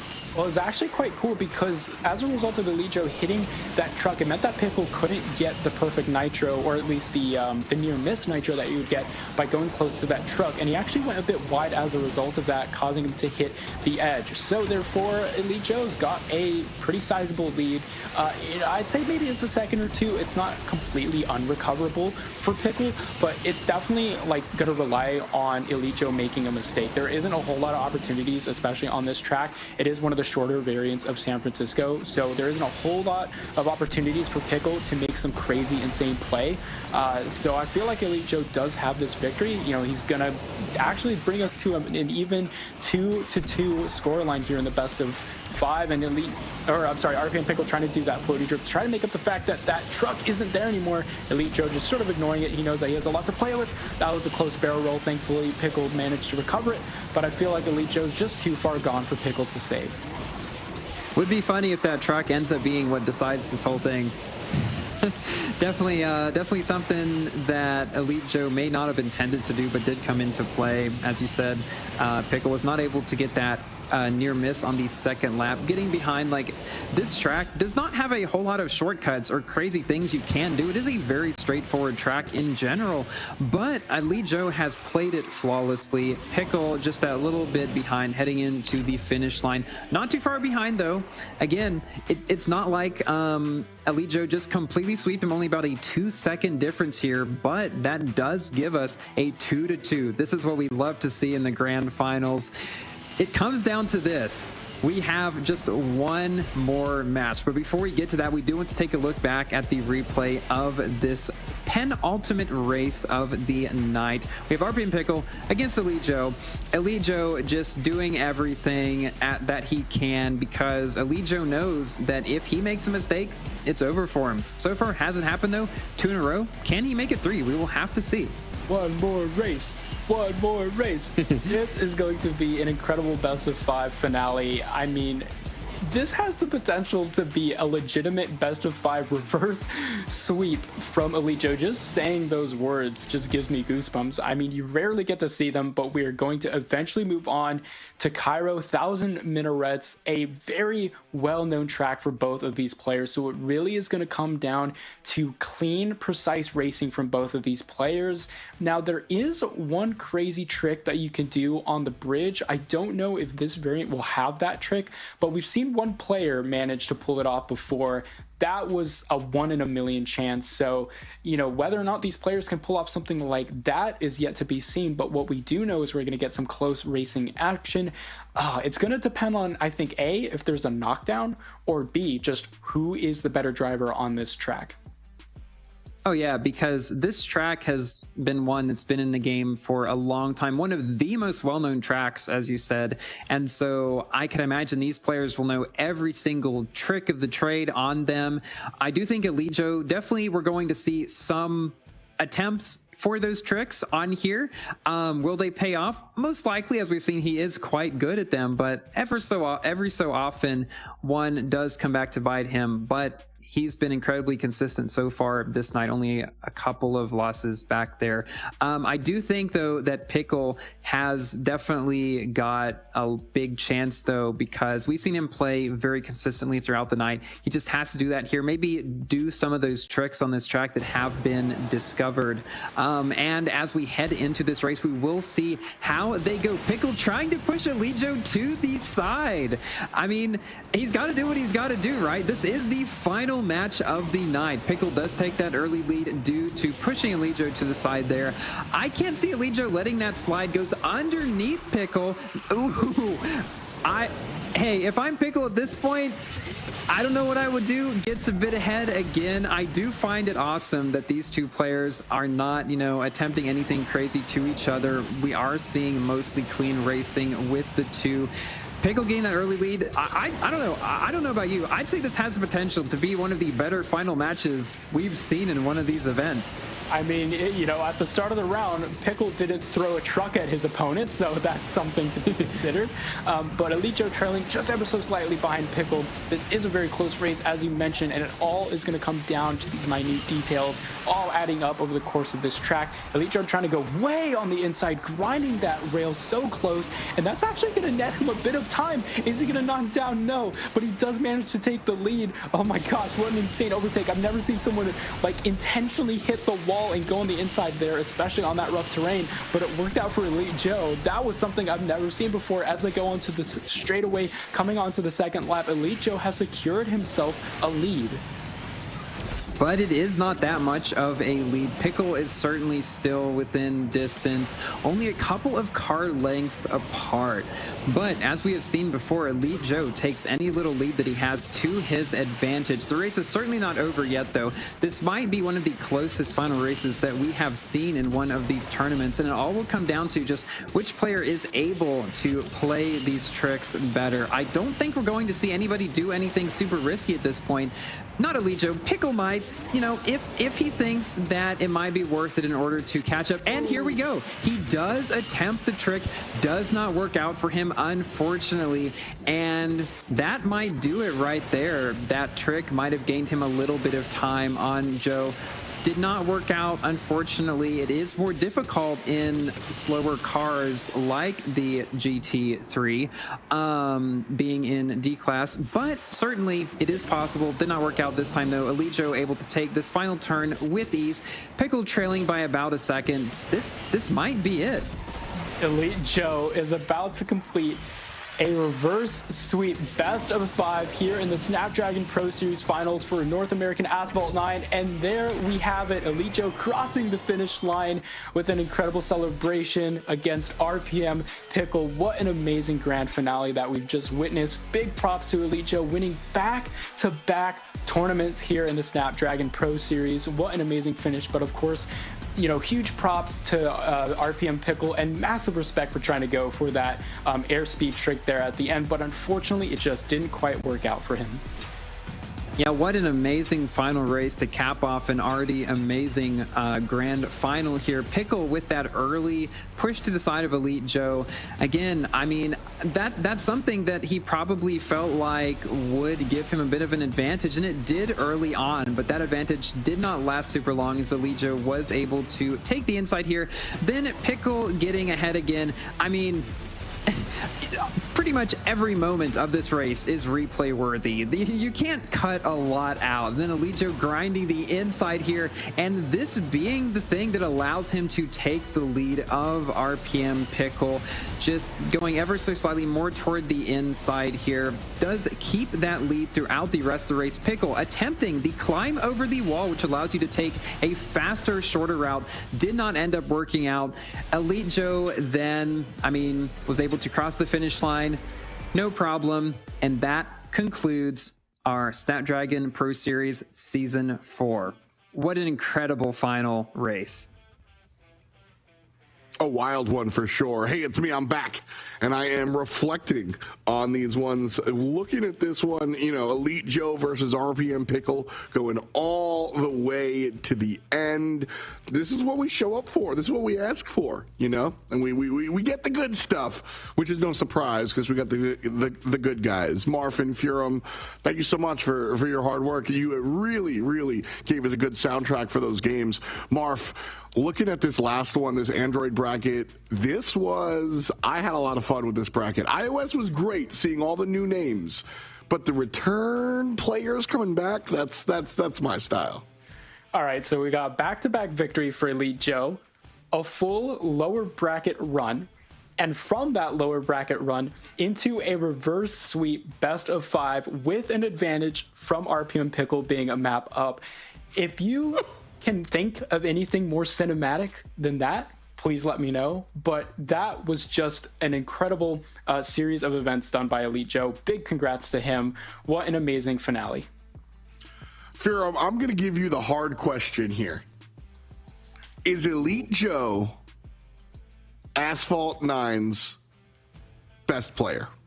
It is very tough to say, and you're right, that is a tough question. I certainly think that he is in the running for it. I will say that even though I think it is difficult to crown an absolute best player because different players will be better in different, aspects of the game, but I do think one area that Elite Joe might be the best in is just his mastery of all of the different tricks and airspeed, just areas on each of the tracks that have allowed him to progress the way that he did throughout these races.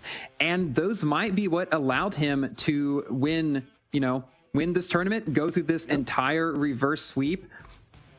I think that's where his strengths really lie. Obviously, great player all around, but that's probably, I would say, his just best overall trait. It makes sense. This is a game where you go faster in the air than on the ground. So if you can control yourself in the air, you gonna be going faster. And Elite Joe right now certainly earning his clan tag there. Very, very elite this time, like last time.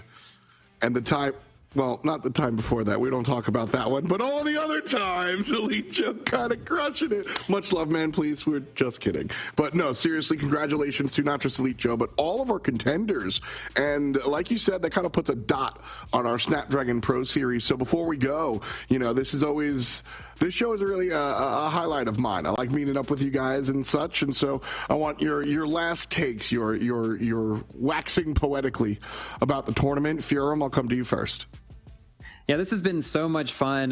Love doing these every single time, hanging out with you guys, casting the show, getting to see these amazing players, both new and old. And I think this has the potential to be the best one that I have done. I've absolutely loved my time here and can't wait to see what will happen next time. These players did awesome. Congratulations to all of you and so much fun.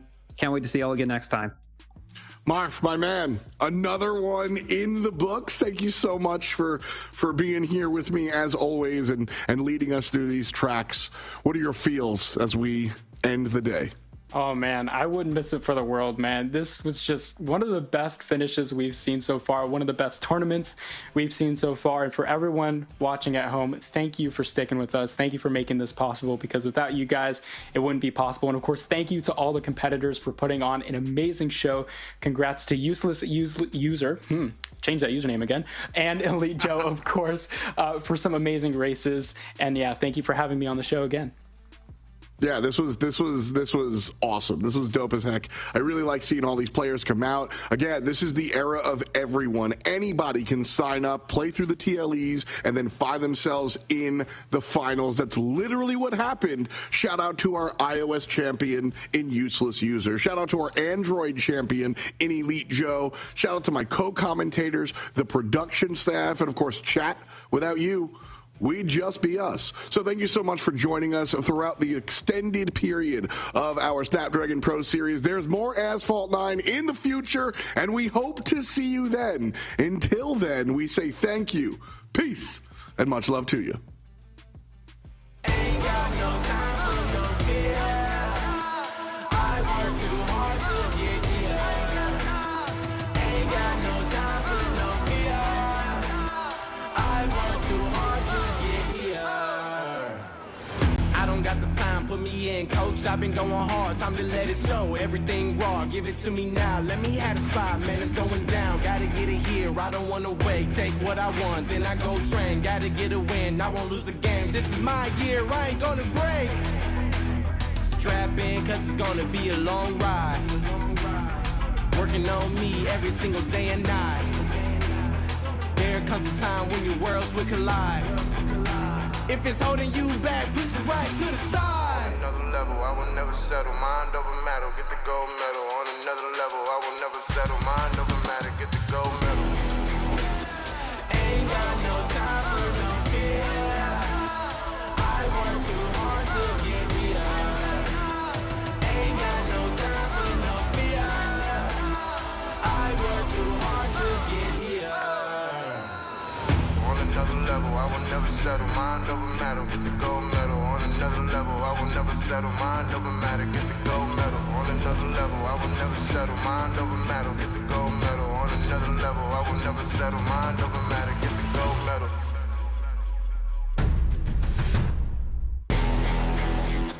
Ain't got no time for no fear. I work too hard to get here. Ain't got no time for no fear. I work too hard to get here. Ain't got no time for no fear. I work too hard to get here. Ain't got no time for no fear. I work too hard to get here. Ain't got no time for no fear. I work too hard to get here. I don't got the time, put me in, coach. I've been going hard, time to let it show. Everything raw, give it to me now. Let me have the spot, man, it's going down. Gotta get it here, I don't wanna wait. Take what I want, then I go train. Gotta The get Snapdragon away. Pro Series powered by Samsung Galaxy is brought to you by Snapdragon Elite Gaming, Samsung Galaxy S23 Ultra, Monster Energy, and DHL.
Welcome to the place where dreams come true. Where everything you want can be yours. If and only if you're willing to work for them. You're willing to hurt for them. But most of all, you're willing to be first for them. Ha! Look, I'm going straight to the top. I don't know how I would stop, like it or not. I got some goals that I'm hitting. You hear what I'm spitting? It's hot. Look what I got. Whole lot of passion and pain. The road to success is insane. Stay out my lane, cause I'm on a mission. I'm getting what stands in my way. Yeah, I'm a beast. I wouldn't play with me, baby. The way that I'm training is crazy, and I do it daily. You wanna talk about drive? I got more drive than Mercedes. I've never been lazy. I'm in the room, it's a red alert. You wanna compete? Well, get better first. I got 10 toes in the dirt. Push through the hurt just to show them my work. I'm the best. Yeah, I'm the best. I never stress. I know what's next. I'm who they test, like we playing chess. But I'm unimpressed, so now let me flex. Ha. Yeah, I'ma work through the struggle and hurt, cause I know my worth, and I gotta be first. Ha. Yeah, I gotta be first. Look, I don't want anyone's sympathy. I understand what is meant for me. I give my focus and energy. If it's meant to be, then it's meant to be. But mentally, I'm undefeated. They hear that it's